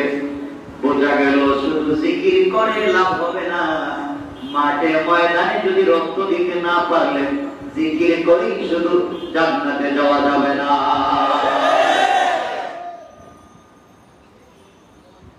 আমার বন্ধুগণ, হযরত দাউদ আলাইহিস সালাম পকেটে পাথর নিলেন। পাথর কোথায়? পকেটে। সবাই বললেন না? পকেটে। দুই পক্ষে যুদ্ধ সামনাসামনি হয়ে গেল। জালুম দেশে দাঁড়িয়েছে, দেখে দেখে বলতেছে, কে আছো বনি ইসরাইলের ভিতরে আমার মোকাবেলা করবে? জালুম যার নিচ দেখা যায়, উপর দেখা যায় না। আমাদের মতো মানুষ যদি জালুমের সামনে দাঁড়ায়, তাহলে এই হাঁটু পর্যন্ত আসবে। লম্বা কি ছোট নাকি লম্বা বেশি? হাঁটু পর্যন্ত আসবে। আগে উঠতে গেলে তো মই লাগবে, মই। কত লম্বা চিন্তা করতেছে। এই জালুম এসে দাঁড়িয়েছে আর বলছে, কে আছো আমার মোকাবেলা করতে পারবে? দাঁড়াও। হযরত দাউদ আলাইহিস সালাম দাঁড়িয়ে গেলেন খালি হাতে। হাতে নিয়েছেন তাসবিহ। কি তাসবিহ? তাসবিহ হাতে কিছুই নাই, পকেটে কিন্তু পাথর আছে। সুবহানাল্লাহ বললেন। চলতে লাগলেন, জালুমের সামনে দাঁড়িয়ে গেলেন। জালুম বলছে, যুবকের তুই কে? তুই তো আমার পায়ের নিচে পড়ে মরে যাবে। চলে যা, তোকে মাইরা আমি অপমানিত হতে চাই না। আমার মতো ক্ষমতাধর কাউকে পাঠাইয়া দে। দাউদ আলাইহিস সালাম বললেন, জালুম তুই আমাকে চিনিস না। আমার হাতে কোনো অস্ত্র থাকতে না পারে, আমার ভিতরে আল্লাহর ঈমান আছে। আমার ভিতরে আল্লাহর ঈমান আছে, আমার ভিতরে আল্লাহর বিশ্বাস আছে। আর আল্লাহ কোরআনে বলেছে, ইন্না কাইদাশ শাইতানি কানা দাঈফা। আল্লাহ তো কোরআনে বলেছেন, কাফির বেঈমানরা সব দুর্বল। দাউদ আলাইহিস সালাম বলতেছেন, আল্লাহ বলেছেন সব জায়গায়, কোরআন নাযিল হওয়ার আগেও বলছেন কাফেররা দুর্বল। তোমার ভিতরে ঈমান নাই, তুমি দুর্বল। আমার ভিতরে ঈমান আছে, আমি সবল, তুমি আমাকে আক্রমণ করতে পারো। জালুম বলতেছে, যা যা তোদের বাচ্চা তালুককে পাঠাইয়া দে। জালুম তো জানে না দাউদ যার উপরে ঈমান এনেছেন তিনি কত পাওয়ারফুল। তিনি তো এমন পাওয়ারফুল, এই পয়গম্বর তিনি তো জানতেন আল্লাহ কত পাওয়ারফুল। আমার নবীকে আল্লাহ পাওয়ার দেখিয়ে দিয়েছিলেন। যখন নবীজি তৈরি করা নিক্ষেপ করেছিলেন, সবার চোখে পড়ে গিয়েছিল। আমার আল্লাহ বলেছিলেন, ওয়ামা রামাইতা ইয রামাইতা ওয়ালাকিন্নাল্লাহা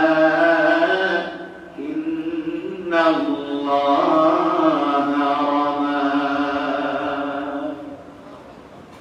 আল্লাহ বলেছেন নিক্ষেপ করবা হয়তো তুমি, দেখতেছো তুমি, বাস্তবে আমি। তাও চিন্তা করলেন, জালুম তুই বসতেছিস, আমি আসলে হাত গোলা যুদ্ধে আমার হবে না, হয়ে যাবে স্বয়ং আল্লাহ। আল্লাহু আকবার। আমি তো আল্লাহর নাম নিয়ে নেমে পড়েছি, আমার কোনো চিন্তা নাই, ভয় নাই। তুই আমাকে আঘাত করতে পারিস। জালুম তো রেগে গিয়েছে, তিনটি ছেলে কথা কি বলে আমার হাঁটুর নিচে পড়ে আছে, তরবারি উঠাইয়া আচ্ছা মতো ঘুরাইয়া আঘাত করলো। হযরত দাউদ আলাইহিস সালাম সরে গেলেন, হাত দিয়ে তার তরবারির আঘাত ফিরাইয়া দিলেন। না আল্লাহ করবেন কেন? ও তরবারি দিয়ে আঘাত করেছে আর দাউদ হাত দিয়ে ফিরিয়ে দিয়েছে। আল্লাহু আকবার। হাতকে শক্ত করে দিয়েছেন কে? এই হাতকে পাওয়ার দিয়েছেন কে? জালুকে বুঝলাম না, এটা হাত দিয়ে কি স্কিল লাগে? ফিরিয়ে দিলেন।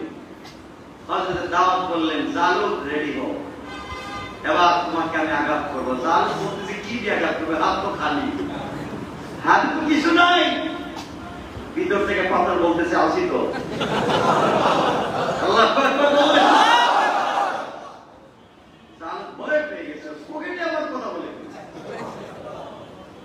হযরত দাউদ পকেট থেকে পাথর বাইর করলেন, জালুককে বললেন এই যে আমার অস্ত্র, হাতে পাথর। পাথর তো রাস্তায় পড়েই থাকে, এমন হাজার পাথর মারলেও কিছু হবে না। হযরত দাউদ আলাইহিস সালামের ঈমান ছিল কার উপরে? আল্লাহর উপর ঈমান ছিল। তিনি পাথর দিয়ে জালুকের মাথায় আঘাত করলেন, এত দ্রুত গতিতে আঘাত হানলো, 1 সেকেন্ডের ভিতরে জালুকের মাথা ভেঙে চুরমার হয়ে গেল, জালুক মাটিতে পড়ে গেল, ইসলামের বিজয় হয়ে গেল।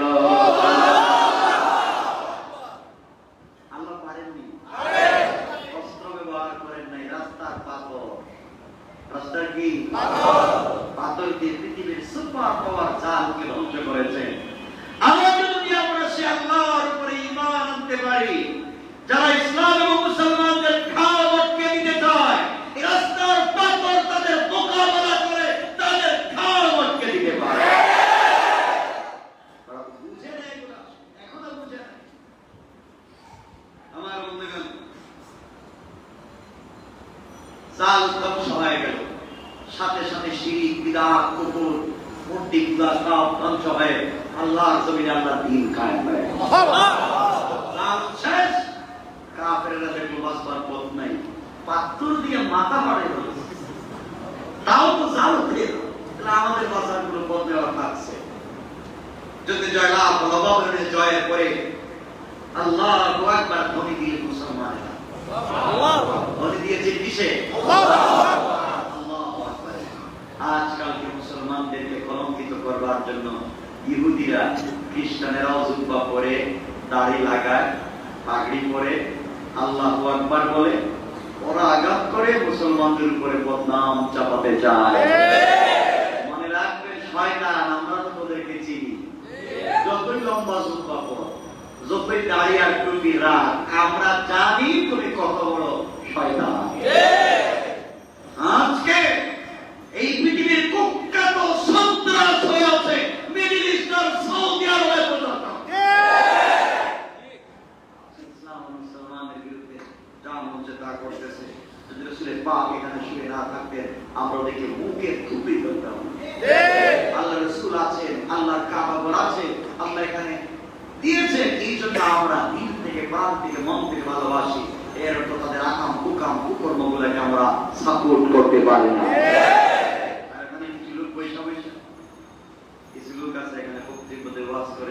মাইক তিনটা সামনে নেই, পাবলিক একটাও নেই, পয়সা পয়সা সারা বিশ্ববাসীর ওয়াজ করে, এক কাফির, ইহুদি, এক খ্রিস্টান, এক মুশরিক, এক নাস্তিক, তার খবর আছে না? আছে। এগুলো করা যাবে না।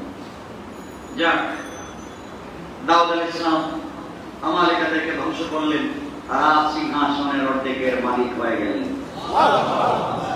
কিছুদিন পরে বাদশা তালুত তো ওয়াদা অনুযায়ী তার মেয়েকে বিয়ে দিল। বিয়ে দেওয়ার কিছুদিন পরে তালুত এক যুদ্ধে শহীদ হয়ে গেলেন।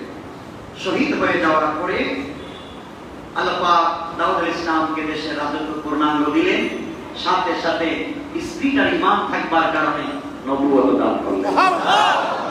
সুবহানাল্লাহ বললেন না? এই কথা আল্লাহ রাব্বুল ইজ্জত ওয়াল জালাল আমার তেলাওয়াতকৃত আলোচ্য আয়াতের শেষে 251 নম্বর আয়াত, শেষ আয়াতে আল্লাহ রাব্বুল ইজ্জত ওয়াল জালাল বলছেন, ফাহাজামুহুম বিইذنিল্লাহি ওয়া কাতালা দাউদ জালুত ওয়া আতাহু আল্লাহুল মুলকা ওয়াল হিকমাতা ওয়া আল্লামাহু মিম্মা ইয়াশা যারা আল্লাহর হুকুমে তাদেরকে পরাজিত করলো, দাউদ হত্যা করলো জালুতকে, আল্লাহ তাকে রাজত্ব এবং হিকমত দান করলেন এবং নবুয়ত দান করলেন। সুতরাং এই রাজত্ব লাভ করলেন যেই দিন হযরতে দাউদ রাজত্ব লাভ করলেন, যেই দিন পূর্ণাঙ্গ রাজত্বের মালিক হলেন, যেদিন শিরক পূজা ধ্বংস হয়ে তাওহীদের বিজয় হলো যেই দিন, এই দিন ছিল 10 মুহররম আশুরা। না আসতে বলেন সুবহানাল্লাহ। আজকের আলোচনা বুঝতে পেরেছেন? এই জায়গা পর্যন্ত আমরা আজকে আলোচনা করলাম, আমরা আসতে পারলাম। বসেন, আলোচনা শেষ করে দেব, লম্বা করব না, এখানে শেষ করে দেব। তবে আজকে বোঝাতে চাইলাম আল্লাহ রাজত্ব দিয়েছেন, ক্ষমতা দিয়েছেন, পাওয়ার দিয়েছেন, এরপর নবুয়ত দিয়েছেন। ক্ষমতার কারণে না, ঈমানের পাওয়ারে। কথা বলেন, ঈমানের পাওয়ারে। এই জন্য আমাদেরকে ঈমান আনতে হবে কার উপরে? সবাই বলেন কার উপরে? ঈমান। আরেকটা কথা বলে নিন, সবার পকেটে 2-4টা মোবাইল আছে। আছে? 2-4টা?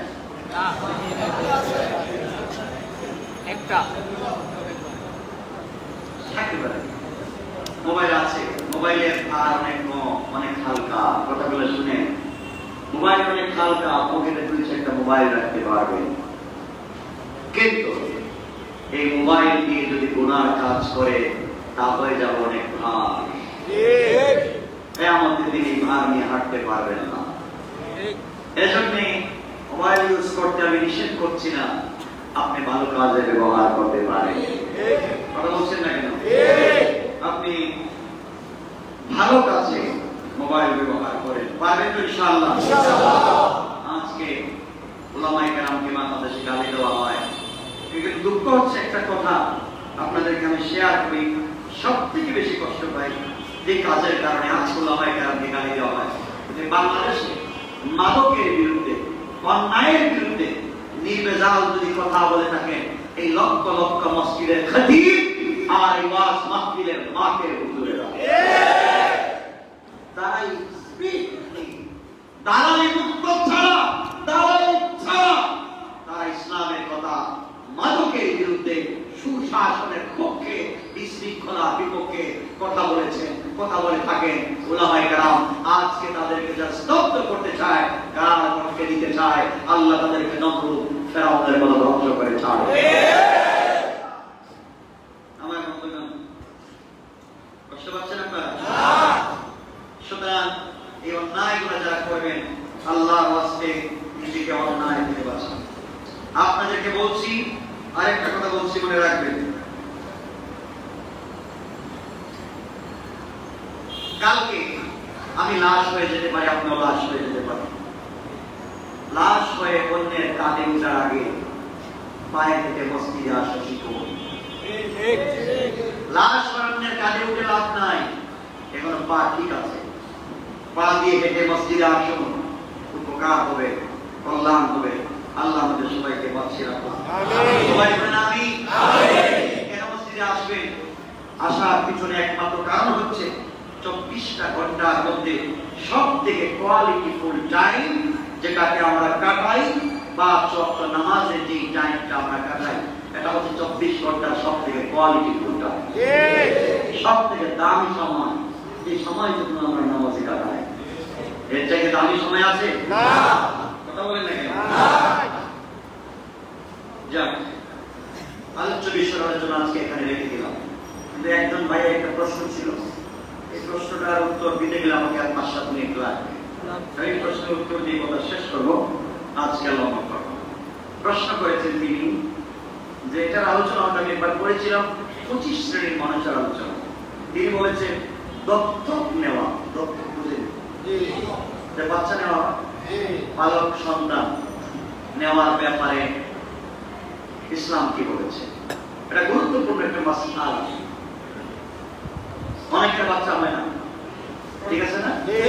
এই বাচ্চা না হওয়ার পিছনে অনেক কারণ আছে, আজকে এগুলো বলবো না। অনেকের বাচ্চা হয় না, না হওয়ার পিছনে কারণ কি, এটার একটা গুরুত্বপূর্ণ কারণ আছে। একটা 2 নম্বর, বাচ্চার তৃতীয় লিঙ্গের হয় কেন, হিজরা হয় কেন, এর একটা কারণ আছে যৌক্তিক। ওরা যদি জানতেন তাহলে ইসলাম তাকে অনেক সুন্দর করে বুঝতে পারতেন। দুটো বিষয় আজকে ও দুটা বড়। 3 নাম্বার, অনেকের বাচ্চা হয় না।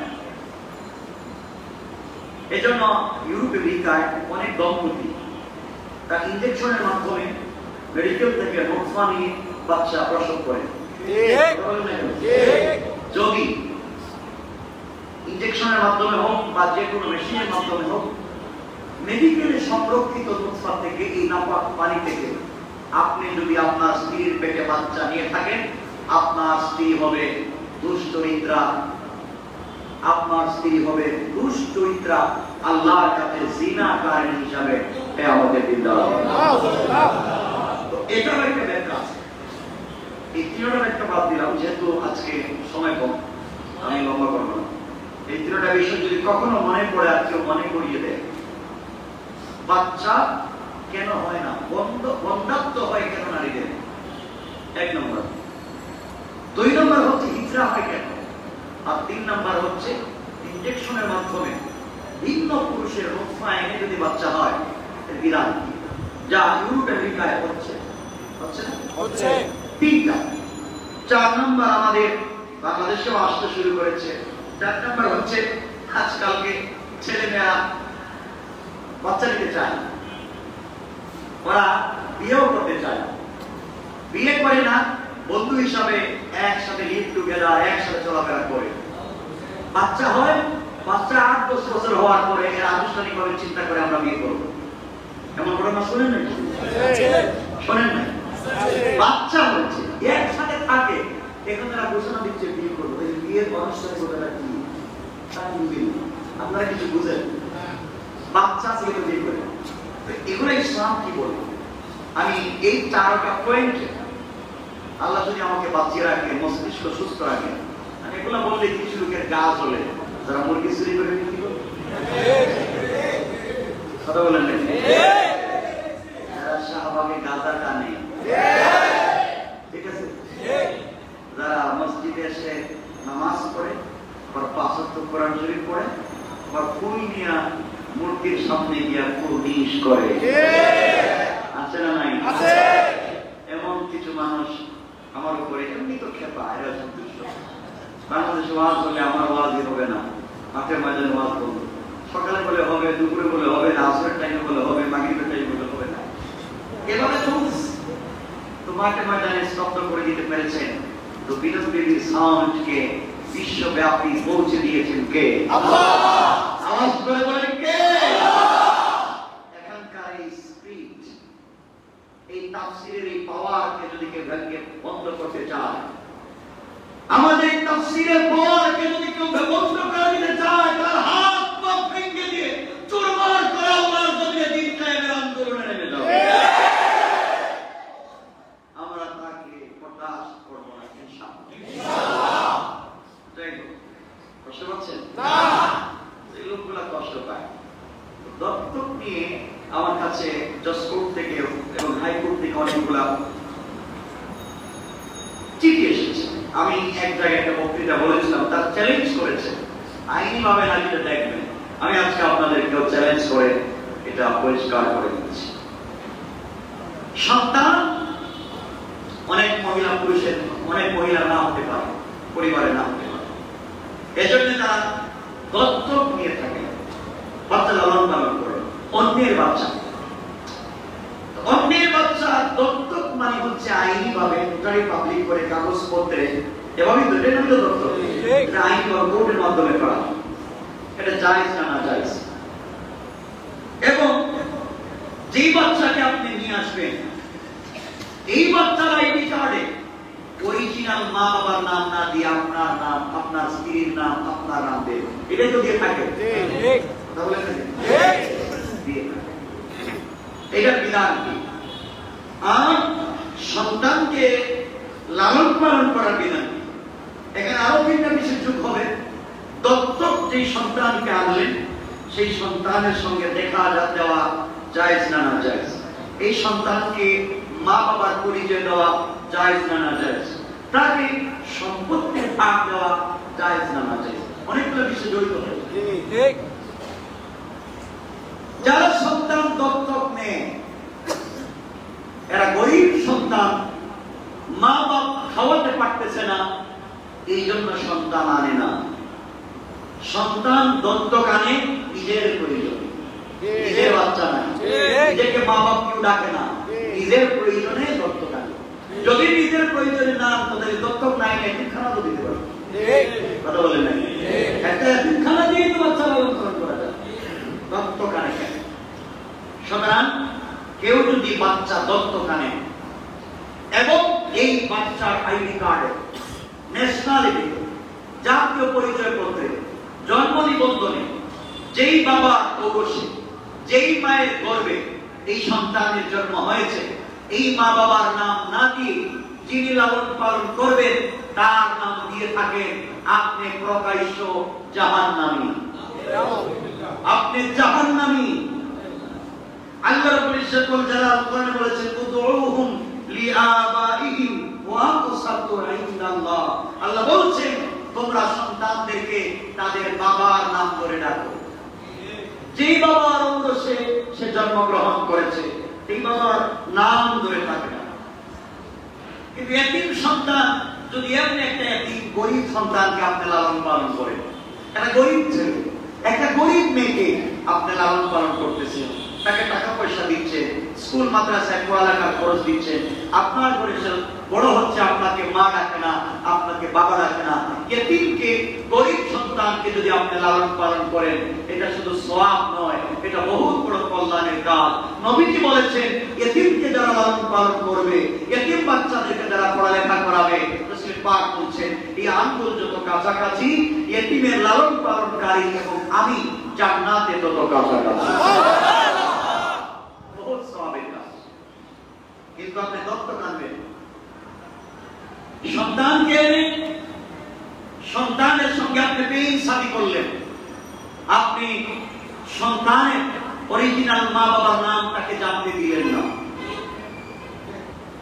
সন্তানকে মনে রাখবেন গোটা পৃথিবীর সমুদয় সম্পদ দিয়ে যদি কারো কাছ থেকে আপনি একটা সন্তান কিনে নিয়ে আসেন, এরপরও সন্তান আপনার নামে বড় হতে পারে না। আল্লাহ বলেছেন মায়ের পরিচয় এবং বাবার পরিচয় কোনোভাবেই বিকৃত হতে আল্লাহ দিবেন না। এজন্য সন্তান যদি আপনি দত্তক আনেন, সন্তানকে বলে দিবেন তুমি আমার অরিজিনাল সন্তান নয়, আমি তোমার মা নয়, আমি তোমার বাবা নয়, তোমার মা বাবা একজন, আমি তোমাকে শুধুমাত্র লালন পালন করতেছি। এই পরিচয় না দিয়ে আপনি যদি সন্তানকে লালন পালন করেন, এই পরিচয় না দিয়ে আপনি যদি সন্তানকে নিজের পরিচয় দেন, আপনার সন্তান নাই, একজনকে আপনি একটা সন্তান লালন পালন করলেন, রাস্তা দিয়ে আপনি হেঁটে যাচ্ছেন, একজন বলতেছে এটা কার ছেলে, এটা আমার ছেলে, আপনার প্রকাশ্য জাহান্নামী। আরেক বেচারার ছেলেকে আপনার ছেলে দাবি করতেছে। এরপর অনেকে বলতে পারেন আমি তো সন্তানকে কিনে নিয়ে আসছি। পৃথিবীতে মানুষ কেনা বেচা হালাল না হারাম? কথা বলেন না কেন? যে উকিল কোর্টে এফিডেভিট করে অরিজিনাল সন্তানের নাম, মা বাবার নাম, পরিচয় কেটে দিয়া যারা লালন পালন করবে তাদের মা বাবার নাম কাগজে লিখে দিবে, সহযোগিতা করবে, সেও জাহান্নামী। সেও জাহান্নামী। আপনাদের মা বাবার নামকে পরিচয়টাকে ভুলিয়ে দিয়েছেন। কিয়ামতের দিন আল্লাহ এই সন্তানকে তার অরিজিনাল বাবার নামে যখন ডাকবে, সন্তান বলবে তো আমার বাবা না, কারণ সে আরেক বাবার নামে পরিচিত বড় হচ্ছে। এই জন্য আপনি যে কেউ লালন পালন করতে পারেন, যে কাউকে নিয়ে আসেন, এগুলো বাংলাদেশে অভাব নাই, আছে না? আজকে তো মেডিকেল থেকে বাচ্চা চুরি হয়েছে, হয়ে যায় না? নার্সের আয়ারা বিক্রি করে দেন। আপনি চুরি হওয়া বাচ্চা কিনে নিয়ে এসেছেন, কিসের আপনার বাচ্চা? এরপরে আপনি অরিজিনাল বাবার নাম না দিয়ে নিজের বাপ নামে, নিজের নামে আপনি স্কুলে পড়াচ্ছেন, মাদ্রাসায় পড়াচ্ছেন, হারাম। আপনি জাহান্নামী। আপনি যত বড় পরহেজগার হন, একটা সত্য সন্তানের মা বাবার নাম বিকৃত করার কারণে আপনি জাহান্নামী। কথা বলছেন আপনারা? এখন বলতে পারেন রাসূল পাক সাল্লাল্লাহু আলাইহি ওয়াসাল্লাম তো একটা ছেলেকে লালন পালন করেছিলেন, তার নাম কি? যায়েদ ইবনে হারিসা। যায়েদকে রাসূল লালন পালন করলেন, নিজে খাওয়ালেন, বড় করলেন। একসময় মানুষ বলতে লাগলো যায়েদ ইবনে মুহাম্মদ, নবীজির সন্তান করে ডাকা শুরু করলো। আল্লাহ আয়াত নাযিল করে দিলেন। আল্লাহ আয়াত নাযিল করে বলেন উদউহুম লিআবাই, তোমরা সন্তানকে তার অরিজিনাল বাবার নামে ডাকো। এটা হারাম। আল্লাহ আয়াত করে দিলেন যে দত্তক নেওয়া সন্তান যদি তার স্ত্রীকে ছেড়ে দেয়, দত্তক যে বাবা নিয়েছিলেন সেই বাবা এই মেয়েকে বিয়ে করতে পারে। রাসূল পাক তার পালক পুত্রের স্ত্রীকে বিয়ে করে এই বিধান কায়েম করে দিয়ে বুঝিয়ে দিয়েছে পালক পুত্র কখনো আপনার অরিজিনাল সন্তান হতে পারে না। বুঝতে পেরেছেন? এই কথার উপরে ভিত্তি করে আমি বলতেছি, আপনারা মনোযোগ দিয়ে শুনবেন।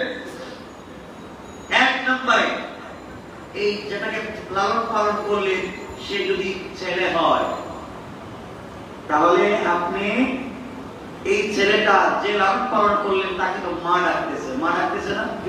কথা বলেন না কেন? ইসলাম বলছে ছেলেটা প্রাপ্ত বয়স্ক হয়ে গেলে আলাদা থাকতে হবে, মা ডাকতে পারবে না। খালা ডাকো, খালা, চাচি, ফুফু এগুলো ডাকতে পারবে, মা ডাকতে পারবে না। কারণ তাকে যে জন্ম দিয়েছে সে কাফের হোক, মুশরিক হোক, এক বেলা যদি তাকে না খাওয়ায়, জীবনেও যদি তাকে না খাওয়ায়, তাকে জন্ম দিয়েছে সে তার মা। সে তার মা।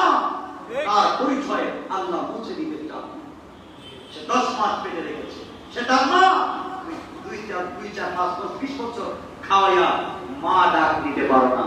এই জন্য দত্তক আনলে মা বাপ দেখাতে পারেন না, হারাম কাজ। সুতরাং এই দত্তক আনা সন্তান তাকে যেই মা লালন পালন করেছে সেই মাকে বিয়ে করতে পারে। কথা বলেন না কেন? এই জন্য এই পালক পুত্রের সঙ্গে এই মহিলা পর্দা করা নামাজ রোজার মতো ফরজ। আর যদি এই পালকটা মেয়ে হয়, তাহলে যে বাবা এনেছেন তার জন্য পর্দা করা ফরজ, এবং উনি এই পালক মেয়েকে বিয়ে করতেও পারে। ইসলাম বলেছে কেন? যে ও তার অরিজিনাল মেয়ে নয়, মেয়ে নয়, এটা আরেকজনের মেয়ে। কথা বুঝতে পেরেছেন? তাহলে এইটা যদি ছেলে হয়, তাহলে যেই মহিলা লালন পালন করেছেন তার সঙ্গে পর্দা করা কি দেখা করা যাবে? মা বাবার কোনো পরিচয় থাকবে না। আর যদি মেয়ে হয়, ওই পুরুষের সঙ্গে দেখা করা যাবে না, হারাম, পর্দা করা যাবে। আজকে দত্তক আনছে, আজকে কলেজ ইউনিভার্সিটিতে অনেকেই দত্তক নেওয়া সন্তানকে পড়াচ্ছে নিজের পরিচয় দিয়ে। আছে না? ঢাকায় আছে, চিটাগংয়ে আছে, সিলেটে আছে, বিভিন্ন জায়গায় দত্তক এনেছেন। আপনার সন্তান হয় না, আপনার স্ত্রীর বাচ্চা হচ্ছে না, আপনি মেয়েকে দত্তক আনলেন, আপনি একটা ছেলে দত্তক আনলেন, নিজের পরিচয় বলা করলেন। মনে রাখবেন, যদি আপনার নাম ঠিকানা দিয়ে থাকে, আপনি যদি যতক্ষণ পর্যন্ত তার কাছে তার অরিজিনাল মা বাবার পরিচয় না দিবেন, আপনি প্রকাশ্য জাহান্নামে। কথা বুঝতে পেরেছেন? এই কাজগুলো করা যাবে না। এখন আসুন সম্পত্তির বেলা। দত্তক যে সন্তান কিনেছেন, এই সন্তানকে কোন সম্পত্তি দিতে পারবেন না, সে সম্পত্তির মালিক নয়। দত্তক যদি কোন ছেলেকে আনেন, কোন মেয়েকে আপনি আনেন, আপনি যদি তাকে সম্পদ দিয়ে দেন, আপনার কোন সন্তান নাই, আপনার সম্পদের মালিক আপনার ভাই, আপনার ভাতিজা, আপনার বোন, এরা সম্পদের মালিক। তাদেরকে না দিয়ে দত্তক নেওয়া সন্তানকে যদি আপনি সম্পদ দেন, আপনি পরিবারের অবকাঠামো নষ্ট করেছেন, বোনের হক, ভাইয়ের হক, ভাতিজার হক নষ্ট করেছেন। আপনি পয়গম্বর না, আপনি যদি কাবার ইমাম হয়ে যান, আপনি জাহান্নামী। কথা বুঝতে পারতেছি? আপনি জাহান্নামী, আপনি জান্নাতে যেতে পারবেন। হ্যাঁ, আপনি যদি জীবিত থাকা অবস্থায় কিছু সম্পদ যাকে লালন পালন করেছেন তার নামে আপনি লিখে দিন, জীবিত থাকা অবস্থায়, সেটা যে কাউকে যে কেউ ওসিয়ত করতে পারে। কিন্তু মনে রাখবেন, আল্লাহকে ওয়াস্তে যে সন্তানকে লালন পালন করবেন তাকে মা বাবা রাখাবেন না, মা বাবা রাখাবেন না। এটা বড় সম্মানী, এটা বড় ইজ্জতের নাম মা আর বাবা। যে কাউকে আপনি ডাকাবেন না, আপনার সন্তান হয় না, এর জন্য ডাকাতে পারেন না। ডাকাতেই যদি হয়, সন্তানের সঙ্গে যদি পর্দা ছাড়া আপনি চলতে হয়, এত ভালোবাসেন, তাহলে আপনাকে একটা কাজ করা লাগবে। এই কাজটা হচ্ছে সন্তানকে আপনি ছোট্ট অবস্থায় আনবেন, এফিডেভিট করে আনবেন না, অরিজিনাল মা বাবার পরিচয় দিবেন, অরিজিনাল তার মা বাবার পরিচয় দিবেন। আপনাকে যদি সে মা বাবা আপনি ডাক শুনলে অনেক খুশি হন, বাবা ডাক শুনলে অনেক খুশি হন, এটা যদি নিতে চান, তার সঙ্গে পর্দা ছাড়া যদি আপনি চলতে চান, মায়ের মতো, মেয়ের মতো, ছেলের মতো, তাহলে ছোট্ট অবস্থায় সন্তানকে এনে তার অরিজিনাল কাগজে তার মা বাবার অরিজিনাল নাম রেখা আপনি সন্তানকে দুধ পান করাই দিবেন। দুধ পান করাই দিলে আপনি দুধ মা, আপনি দুধ বাবা, বুঝতে পেরেছেন? দুধ মা যখন হয়ে যাবে তখন এটা দুধ মা, তার সঙ্গে দেখা করা যায়, জায়েজ না? দুধ মাকে মা বলাও জায়েজ। আপনি যদি তাকে দুধ পান করাতে পারেন তাহলে তাকে আপনি পর্দা ছাড়া স্বাভাবিকভাবে চলতে পারবে, আপনার সাথে স্বাভাবিক চলতে পারবে, আপনাকে মা ডাকতে পারবে। কিন্তু মনে রাখবেন, দুধ মা হতে পারে, সন্তানকে দুধ খাওয়াতে পারেন, কিন্তু সে সম্পদের মালিক হবে না। যাই করে সে সম্পদের মালিক হবে না। দুধ খাওয়ানোর পরেও যদি আপনাকে মা ডাকে, অরিজিনাল মা বাবার নাম তার কাছে পৌঁছে দিতে হবে। তোমাকে আমি লালন পালন করেছি, তোমার মা বাবা অমুক। কথা বুঝতে পেরেছেন? তা যদি আপনারা না করতে পারেন তাহলে কি জাহান্নামী। মনে রাখবেন, যায়েদ ইবনে হারিসা রাসূলের পাকের পালক পুত্র, কিন্তু আজকে কেউ পৃথিবীতে কোনো হাদিসের কিতাবে লেখা দেখবেন না যায়েদ ইবনে মুহাম্মদ, হাদিসে পাইলেন যায়েদ ইবনে হারিসা, যায়েদ ইবনে হারিসা, আছে না? আছে।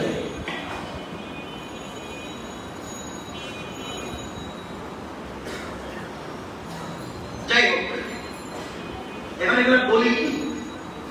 দলিল হচ্ছে আত-তারগীব ওয়া তারহীব। কিতাবের নাম আত-তারগীব ওয়া তারহীব, 3 নম্বর পৃষ্ঠা, 3 নম্বর খণ্ড, 73 নম্বর পৃষ্ঠা। মারিফুল কোরআন 1070 নম্বর পৃষ্ঠা। আবু দাউদ শরীফের হাদিস, রাসূল পাক বলেছেন, অবশ্যই তোমরা যদি কাউকে দত্তক আনো, লালন পালন করো, করতে পারো, কিন্তু অরিজিনাল মা বাবার নাম কাগজে লিখতে হবে। তুমি মা বাপ হিসাবে পরিচয় দিতে পারবে না। যদি নিজেকে মা বাপ হিসাবে পরিচয় দাও, সন্তানকে নিজের সন্তান হিসাবে পরিচয় দাও, তুমি জাহান্নামী, তুমি জাহান্নামী। জান্নাতে যদি যেতে চাও, সন্তানকে লালন পালন করো আর তার মা বাবার পরিচয় ঠিক রাখো। ঠিক আছে তো? ইনশাআল্লাহ। ইনশাআল্লাহ। দত্তক করার কোর্টে গিয়ে লেখালেখি করে এফিডেভিট করার দরকার নাই। পাবেন তো? ইনশাআল্লাহ। ইনশাআল্লাহ। প্রয়োজনে এতিম বাচ্চাকে লালন পালন করেন, বহুত সওয়াব। রাসূল অনেক লালন পালন করেছেন, আপনিও করেন না? পারেন না? এখন বলে তো পারেন না, এটা তো বলবেন। কিন্তু আরেকজনের বাচ্চার মা ডাক শুনতে বড় আরাম, বাপ শুনতে বড় আরাম, এতিম লালন পালন করতে পারবেন না। আসুন আমরা সবাই গরিব অসহায়দের পাশে দাঁড়াই, এতিমদের সুশিক্ষার ব্যবস্থা করি। পারবেন ইনশাআল্লাহ? ইনশাআল্লাহ। আমি চাচ্ছি, আমার অনেক বন্ধু বান্ধব চেষ্টা করতেছেন, আপনারাও চেষ্টা করেন, আপনারা দিনকে এভাবে স্পিড নেন। যে ঢাকা শহরে আল্লাহ তো আপনাদের অনেক দিয়েছেন, না দেন নাই? না নাই আপনাদের আছে। আমার এই আওয়াজকে আপনারা আপনাদের বন্ধু বান্ধবের কাছে পৌঁছে দিবেন যে আমরা এই ঢাকা শহরে ছোট্ট একটা জায়গা খুঁজতেছি। আল্লাহ যদি ব্যবস্থা করে দেন, 4-500 শতাংশ 10 শতাংশ হলেই চলবে, স্থায়ী জায়গার উপরে। আল্লাহ যেন শুধু ইসলামিক ইনস্টিটিউট না, আমরা এখানে এতিম বাচ্চাদেরকে লালন পালন করবো, তাদেরকে দিন শিখাবো, কোরআন শিখাবো। তারা এখানে এতিম থেকে এখানে পড়বে, তারা কলেজে পড়বে, ইউনিভার্সিটিতে পড়বে, মাদ্রাসায় পড়বে, মুহাদ্দিস মুফাসসির হবে। আমরা তাদের ব্যবস্থা করবো ইনশাআল্লাহ। এজন্য দোয়া করবেন, দিলে বড় তামান্না মরার আগে আল্লাহ যেন একটা জায়গার ব্যবস্থা করে দেয়। দোয়া করবেন না? আপনারা দোয়া করলেই তো হয়ে যায়। আর আপনারা দিলের ভিতরে যদি স্পিডকে বসায় দেন, না আমরাও সহযোগিতা করবো এবং একটা মাদ্রাসা হয়ে যায়। চান না আপনারা? তাই জায়গার উপর একটা মাদ্রাসা হোক, মরে গেলে ওখানে বাচ্চারা কোরআন শরীফ পড়বে, আমরা সওয়াব পেতে থাকবো। এতিম বাচ্চাকে আমরা সহযোগিতা করবো, তাকে একবার খাবারের ব্যবস্থা করবো, আমরা জান্নাতের রাসূলের সঙ্গে থাকবো। চাই না আমরা? আমাদের অনেক জায়গা পড়ে থাকে, রাস্তাঘাটে, হাটে মাঠে। আল্লাহ যেন আমাদেরকে ব্যবস্থা করে দেয়। আমিন। যারা যারা চেষ্টা করবেন একটু হাত উঠান দিন সবাই, আল্লাহ যেন কবুল করেন। আমিন। এজন্য ধীরে ধীরে এই নিয়ত করেন, আল্লাহ যেন আমাদেরকে একটা জায়গার ব্যবস্থা করে দেন। খুব বড়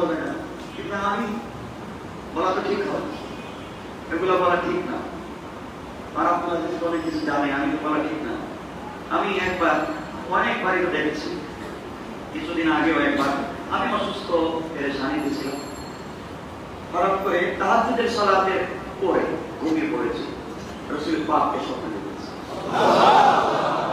আমি আফসোস করে বলেছিলাম, ইয়া রাসূলুল্লাহ, রাসূল পাককে স্বপ্নে দেখেছি এবং তিনি আমাকে দুধ পান করিয়েছেন। তখন বলেছিলাম, ইয়া রাসূলুল্লাহ, দ্বীনের জন্য কি করবো কিছু খুঁজে পাচ্ছি না। তিনি বলছেন, আমি দোয়া করে দিলাম আল্লাহ যেন ঢাকা শহরে বাংলাদেশের সব থেকে বড় মাদ্রাসা করার সুযোগ করে দেন। দিলে এই বিশ্বাস আছে, মনে হয় মরার আগে এটা হয়ে যাবে। আপনারা সাথে চেষ্টা করবেন, দোয়া করবেন এবং আল্লাহর কাছে চাইবো আমাদের এই প্রতিষ্ঠানের ছেলেরা ইংলিশে বক্তৃতা করবে, আরবিতে বক্তৃতা করবে, বাংলায় বক্তৃতা করবে। আমরা এমন প্রতিষ্ঠান করব যে প্রতিষ্ঠানের ছেলে একসাথে মাদ্রাসায় পড়তে পারবে, কালকের পর্যন্ত ইউনিভার্সিটিতে মাস্টার্স করবে, বিভিন্ন বিদেশে গিয়ে এমফিল করবে, পিএইচডি করবে এবং বিভিন্ন দেশের মানুষকে দ্বীনের দায় হিসাবে দাওয়াত দিবে। আমরা দ্বীনের মার্কাজ বানাবো, এখান থেকে গোটা দুনিয়ায় দ্বীন প্রচার করব। আল্লাহ যেন আমাদের এই তামান্নাকে, মনের এই আশাকে আল্লাহ যেন দ্বীনের খাস খাদিম হিসাবে কবুল করে। চেষ্টা করবেন তো ইনশাআল্লাহ। আপনারা দোয়া করেন, ঢাকা শহরে দেখবেন হঠাৎ করে ঠিক দিন আসবে, এসে বলবে যে হুজুর এই জায়গাটা নিয়ে নেন। আমার জন্য চাইলেন, আমার জন্য চাইলে তো অনেক কিছুই পাইতাম এই বাংলাদেশে, ঢাকা শহরে হাজার হাজার কোটি টাকার মালিক থাকতো, 10-20-50 কোটি টাকার গাড়ি শুরু হইতে পারতো। ছোট্ট ঘটনা বলে দিই, 3 বছর আগে আমাদের ঢাকা শহরের একজন জনপ্রিয় ব্যক্তিত্ব নিউ টাউনের, ওনার বিয়ে হয়েছে 30 বছর। কয় বছর? 30 বাচ্চা নয়। উনি আমাদের তাফসীরে কেমনে কেমনে শুনছেন, এখানে তাফসীর হয়, তাফসীরে আসছেন কিন্তু আমার সঙ্গে দেখা করতে পারতেন। একজন 1 বছর তাফসীর শোনার পরে একদিন আমার রুমে দেখা করে বলেন, হুজুর 30 বছর হচ্ছে বিয়ে করেছি কিন্তু আমার কোনো বাচ্চা নাই। আমার কি নাই, শত শত কোটি না হাজার কোটি টাকা আছে আমার, বিদেশে বিজনেস, বাংলাদেশে এটা বাচ্চা নেই, আমি কি করবো? যাক, উনি আসলেন, ওনাকে একটা আমল শিখিয়ে দিলাম, বাচ্চা আমার। এই আমলটা মনে হচ্ছে আমিও কোনোদিন বলেছি, মনে নেই, হয়তো বলেছি, স্পেশাল ওনাকে লিখে দিয়েছি, আপনি আমলটা এভাবে করবেন। আপনার স্ত্রী যদি প্রেগনেন্ট হন আমাকে জানাবেন। ওনাকে আমলটা দিলাম, 4 মাসের মাথায় এসে বললেন, হুজুর আমার স্ত্রী তো 2 মাসের প্রেগনেন্ট। এক পর্যায়ে 30 বছর বিয়ে করেছে, 30 বছর পরে আল্লাহ নাকি একটা পুত্র সন্তান দিয়েছে। এই আবেগী ভালোবাসায় উনি আমাকে জানালেন এবং একদিন তাফসীরে আসলেন। আসার সময় উনি একটা দামি প্রায় 1.5 কোটি টাকা গাড়ি নিয়ে আসছে, আমাকে গিফট করল। এখানে মসজিদের তাফসীরে এখানে বসছে, গাড়ি এখানে এসেছে। তাফসীরের পরে আমার রুমে গেছে, তো স্বাভাবিক যেভাবে কথা বলি এভাবে কথা বলছি। বলছেন, হুজুর এই তো আপনার জন্য আমি কিচ্ছু করতে পারলাম না, আপনি দোয়া করেছেন, ওসিলা করেছেন, আল্লাহ আমাকে 30 বছর পরে আমার এত সম্পদ, আমাকে একটা বাচ্চা দিয়েছেন, আমি কিছু করলাম না, আপনাকে চাবি দিলাম, গাড়িটা গিফট করলাম। তখন আমি এই আদর্শের নাম কিন্তু আমরা যারা খুব কাছে থেকে চিনি, খুব কাছে থেকে এরা ভালো করে চিনি আমি কেমন, আমি আদর্শের লোক না। দুনিয়ার মোহ যদি থাকতো মেরে লন্ডনে থাকতাম, ওখানে চলে যেতাম, একবার ওখানে থাকতাম, দেশের দরকার নেই। কিন্তু রাগ করে ফেলেছে, দুঃখ করেছে, বলছে আমি কিছু করলাম, বাচ্চা দিকে না আল্লাহ, যে মনিব আপনাকে 30 বছর পরে বাচ্চা দিবে, আপনি শুকরিয়া আদায় করবেন মহান মনিবের, গিফট দিবেন তাকে, আপনি গিফট দিচ্ছেন আমাকে।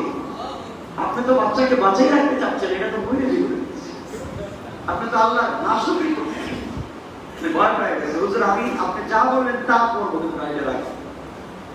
আমি বলছি আপনি যা বলেছেন তা একবার, ওটা আমাকে যদি না দিয়ে আপনি অন্য কিছু চিন্তা করতেন হয়তো হয়ে যেত।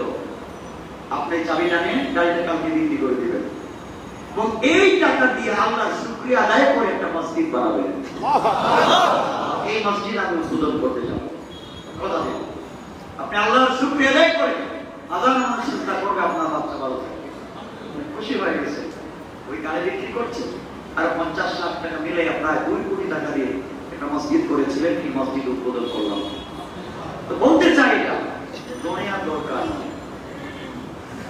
চাই আখিরাতে আমরা সকলে একসাথে ভালো থাকি। এজন্য সকলে যদি চেষ্টা করে আল্লাহ জায়গার ব্যবস্থা করে দিবেন। আজকে থেকে আপনারা দিলেই তামান্না রাখবেন ইনশাআল্লাহ। আমাদের মা বলেছেন, বাবা বলেছেন, আল্লাহ জায়গা রেখে গিয়েছেন, কি করবেন? এখানে করে যান, এখানে করে যান, কিছু পরে গিয়ে আপনার শান্তি পাবেন। পাবেন ইনশাআল্লাহ। আমার মতো ভাঙলে গাড়িতে চড়ে এভাবেই চলতি মজা।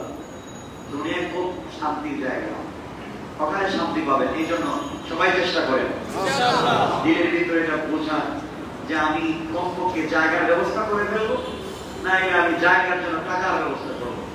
আর দেখবেন আমার এক ভাই আছেন এখানে, আমি দেখতেছি উনি হয়তো এখানে আছেন, উনি আছেন হয়তো এখানে, আমি দেখেছি নামাজের আগে মাগরিবের পরে দেখা করেছেন। উনি আমাকে একদিন বলেছেন, হুজুর আমি গত বছর এর আগের বছর হজে গিয়েছি, আমি এখানে কথাও দিয়েছি এবং স্বপ্নেও দেখেছি, আমি কথা দিলাম যদি আপনি মাদ্রাসায় জায়গা পান, এই মসজিদ 3 তলা করতে যা টাকা লাগবে আমি দেবো। সব আছে ব্যবস্থা, দোয়া করে আল্লাহ যেন জায়গার ব্যবস্থা করে দেবে, দিনের মার্কাজ বানায়। আমরা মরে যাবো সকলে, আর বাচ্চারা এখানে কোরআন শরীফ পড়বে, বিশ্বনাথী মুত্তাসিল ইন্না ইলা ইমামিল হুমাম হাদিস পড়বে, আর আমরা কবরে বসে বসে সওয়াব পাবো। আবার ইনশাআল্লাহ বিল্ডিং বানাই গিয়ে কি লাভ? বিল্ডিং তো বানাই বাচ্চাদের জন্য থাকবে, আর আপনি থাকবেন বৃদ্ধাশ্রমে, ঠিক না? আর গরিবদের জন্য কিছু করে যান, আপনি থাকবেন জান্নাতের 6666 তলায়। আল্লাহ কবুল করুন, আমিন। কষ্ট পেয়েছেন আমার কথায়? সবাই চেষ্টা করবেন তো ইনশাআল্লাহ।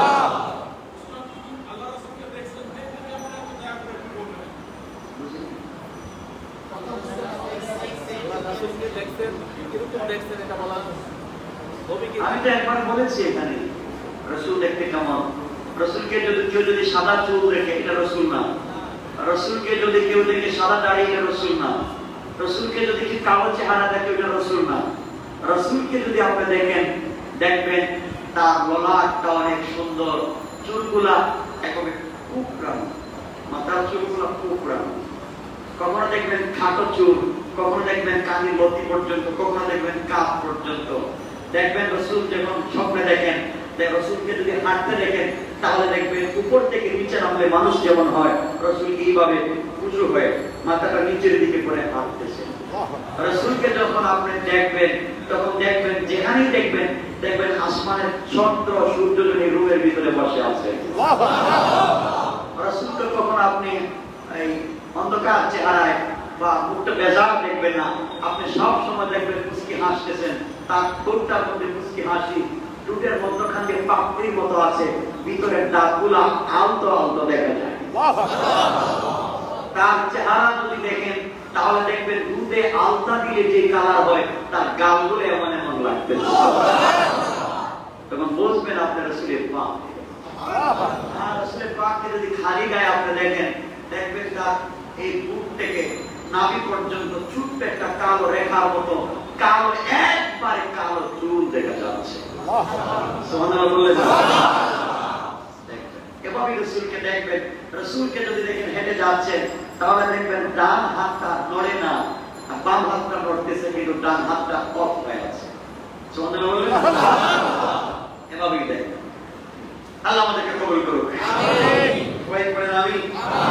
আরো অনেক কথা আছে। রসুলের নাম মুবারক যদি দেখেন, তখন দেখবেন ছুরির মতো ধারালো, ছুরির মতো ধারালো। কেউ যদি দেখেন যে সুন্দর নবীজিকে দেখেছেন সাদা, মানে রসুল না। রসুল সাদা ছিলেন না, সাদা ছিলেন হযরত ইউসুফ। আমার নবী সাদা সুন্দর ছিলেন না, আমার নবী ছিলেন লালচে বর্ণের। হাসলে যাদের গাল লাল হয়ে যায়, যাদের গাম জ্বললে চেহারা লাল হয়ে যায়, রসুল ছিলেন লালচে বর্ণের। বুঝবেন আপনি রসুল এতটুকু থাক, আল্লাহ সুযোগ দিলে একবার করবো। আমার কথা এতটুকুনি বলছি, বাহিরে বলার সুযোগ নাই, আপনারাও বাহিরে বলবেন না। তবে শেষ কথা হলো, মাদ্রাসার জন্য সবাই চেষ্টা করবেন, সবাই এতিমখানার জন্য সবাই চেষ্টা করবেন, সবাই দিন থেকে তামান্না করেন, আল্লাহ একটা ব্যবস্থা করে দিবেন। আমার জন্য দোয়া চাই, আপনাদের জন্য দোয়া করবো। আমার ভাইয়ের বড় বোন, হ্যাঁ গুরুতর অসুস্থ ওনার জন্য দোয়া, আর অনেকে দোয়া চেয়েছেন, জীবন ভাই সহ আমার অনেকে দোয়া চেয়েছেন বাবার জন্য। আমার বাবা তো নাই, মা আছেন অসুস্থ, সবার জন্য দোয়া, ঋণগ্রস্তদের জন্য দোয়া, যারা বিজনেস করতেছে আপনাদের জন্য দোয়া। আমিও দোয়া করি, আপনারা তো করেন না? সবাই দোয়া করেন আমার জন্য? হ্যাঁ, সবাই দোয়া করেন। আপনাদের দোয়ায় তো আমি বেঁচে আছি, কোন দিন আমি করে দিতাম। اللهم صل على محمد وعلى ال محمد كما صليت على ابراهيم وعلى ال ابراهيم اللهم بارك على محمد وعلى ال محمد كما باركت على ابراهيم وعلى ال ابراهيم। আমি দেখি আমাদের প্রোগ্রামে মোটামুটি 35 বছর পর্যন্ত যাদের বয়স, একটু হাত উঠান, 35 পর্যন্ত যাদের বয়স, 35 মানে 35 হয় নাই, 1 বছর থেকে 35 বছর পর্যন্ত মোটামুটি বয়স হবে। 35-এর উপরে হয় নাই যাদের হাত উঠান, যাদের 35-এর উপরে হয় নাই, যাদের 40-এর উপরে হয় নাই হাত উঠান, 40 সবাই উঠান হাত, 1 থেকে 40 পর্যন্ত হাত উঠান।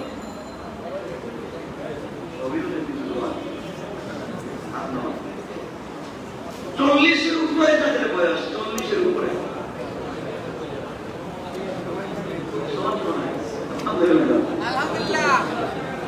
আমার কথা আমি বুঝি যে যুবক ভাইয়ের আমার কথা খুব বুঝেন না, বুঝেন না? মুরব্বী বাবা যারা আছেন আমার কথা বুঝেন আপনারা? আমি চেষ্টা করি যে কথাগুলো কেমনি আপনাদের বোঝানো যায় কাছাকাছি। এই জন্য আমার পক্ষ থেকে সত্য কথাগুলো আপনারা পৌঁছে দিবেন। সবার ভিতরে মাদ্রাসার প্রতি একটা দরদ রাখবেন, আল্লাহ যেন একটা স্থায়ী জায়গার ব্যবস্থা করে দেয়। যখনই হাত উঠাবেন দোয়া করবেন, আর আপনারা চেষ্টা করলে এমনি হয়ে যাবে। اللهم صل على محمد وعلى ال محمد كما صليت على ابراهيم وعلى ال ابراهيم انك حميد مجيد اللهم بارك على محمد وعلى ال محمد كما باركت على ابراهيم وعلى ال ابراهيم انك حميد مجيد استغفر الله ان الله غفور رحيم استغفر الله إن الله غفور رحيم أستغفر الله الذي لا إله إلا هو الحي القيوم وأتوب إليه لا حول ولا قوة إلا بالله العلي العظيم لا إله إلا الله محمد رسول الله لا إله إلا الله محمد رسول الله الحمد لله الذي هدانا لهذا وما كنا لنهتدي لولا أن هدانا الله لقد جاءت رسل ربنا بالحق ربنا ظلمنا أنفسنا وإن لم تغفر لنا وترحمنا لنكونن من الخاسرين ربنا آتنا في الدنيا حسنة وفي الآخرة حسنة وقنا عذاب النار وادخلنا الجنة مع المتقين والأبرار اللهم اغفر لنا ولوالدينا رب ارحمهما كما ربياني صغيرا رب ارحمهما كما ربياني صغيرا أي الله تعالى গভীর রজনী হয়ে যাচ্ছে মনি, তোমার কোরআনের কিছু কথা বলে শুনে আমরা হাত উঠাইলাম। আল্লাহ আমরা তো জানি তুমি ছাড়া আমাদের কেউ নাই। দুনিয়ার মানুষগুলা স্বার্থপর হতে পারে, তুমি তো স্বার্থপর না। আল্লাহ আমাদেরকে মাফ করে দিলে তোমার কোনো ক্ষতি হবে না। দয়া করে মায়া করে আমাদের জিন্দেগির গুনাহগুলোকে মাফ করে দাও। আল্লাহ আমাদের গুনাহগুলোকে মাফ করে দাও, আমাদের জিন্দেগির গুনাহগুলোকে মাফ করে দাও। আমাদের গুনার কারণে তুমি আমাদেরকে জাহান্নামে ফেলে দিও না। আমাদেরকে দুনিয়ায় কঠিন কঠিন রোগ দিও না, কিডনির রোগ দিও না, লাংসের রোগ দিও না, হার্টের রোগ দিও না, ব্রেন স্ট্রোকের রোগ দিও না, প্যারালাইসিস বানাইও না, ডায়াবেটিস দিও না। আয় আল্লাহ, তুমি তো ডাক্তারদের ডাক্তার, আমাদের সবাইকে বাঁচাও, সবাইকে হেফাজত করো না। আয় আল্লাহ, তুমি জানো আমরা যে বিপদে আছি। আয় আল্লাহ, আমরা যারা অভাবী, আমাদের অভাবকে দূর করে দাও। আমরা যারা ঋণগ্রস্ত, ঋণ পরিশোধের তৌফিক দিয়ে দাও।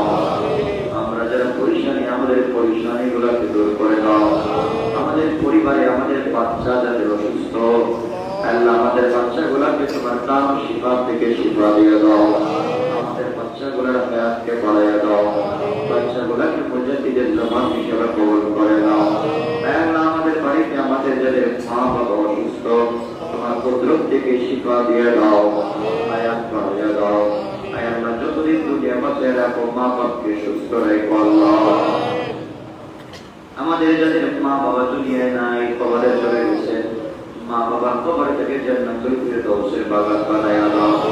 আয় আল্লাহ, এই মানুষগুলা ঢাকা শহরের বিভিন্ন জায়গা থেকে একবারে কুমিল্লা থেকে নিয়ে গাজীপুর পর্যন্ত, এদিকে নরসিংদী থেকে নিয়ে কেরানীগঞ্জ সহ মিলাই আরো দূর থেকে ভাইগুলা কষ্ট করে আসে। আয় আল্লাহ, তোমার কোরআনের প্রেমে পাগল হয়ে তো ভাইয়া চলে আসবে। আয় আল্লাহ, তাহলে ভাইগুলা দিলের তামান্নাকে কবুল করে নাও। আয় আল্লাহ, আমাদের সকল মুসল্লি ভাই তাফসীর যারা শুনলেন সবাইকে তুমি কবুল করে নাও। আমাদের সবার নামটা জান্নাতুল ফিরদাউসের লিস্টে লিখে দাও। আমাদের পক্ষ থেকে লাখ কোটি দরুদ ও সালাম নবীর মুবারকে পৌঁছে দাও। আয় আল্লাহ তাআলা, তোমার কাছে আরজু পেশ করছি আল্লাহ, এই মাদ্রাসে আমি সহ যারা অসুস্থ, তোমার কুদরত থেকে শিফা দিয়ে দাও। যারা দোয়া চাইলে সবার তোমাকে কবুল করে নাও। আমাদের পরিশানিগুলোকে দূর করে নাও। আয় আল্লাহ, দিলে বড় তামান্না দুনিয়ায়, আয় আল্লাহ তোমার একটা ঘর, তোমার নবীর বাগান যেন আমরা করে যেতে পারি। আয় আল্লাহ, মানুষগুলোকে যেন দিনের খাদেম বানায় দিতে পারি। আয় আল্লাহ, তুমি আমাদের জন্য জায়গার ব্যবস্থা করে দিও আল্লাহ। আল্লাহ, তোমার কুদরত থেকে জায়গার ব্যবস্থা করে দিও আল্লাহ। আমাদের সবার দিনকে দিনের প্রতি নরম বানিয়ে দিও আল্লাহ। আয় আল্লাহ তাআলা, আমরা যারা হাত উঠাইছি মুনির, তুমি জানো আমরা কে কোন জায়গায় বিপদে আছি, আমাদের সবার বিপদগুলোকে দূর করে দাও। আয় আল্লাহ তাআলা, কিয়ামতের দিনে কেউ যখন থাকবে না, ওই সময় তুমি নবীজির নিজ হাতে হাউজে কাউসারের পানি পান করাইয়া আমাদেরকে হিসাব না নিয়ে জান্নাত দিয়ে দিও আল্লাহ। ইয়া আল্লাহ, তোমার কাছে খাস আল্লাহ, আমাদেরকে দুনিয়ায় যতদিন বাঁচিয়ে রাখো, সুস্থ রাখো, হালাল খাবার দিও আল্লাহ। সাল্লাল্লাহু তাআলা আলা নবী ওয়া আলা আলিহি ওয়া সাহবিহি আজমাইন, ওয়া রাহমানা মা'হুম বিরহমাতিকা ইয়া আরহামার রাহিমিন।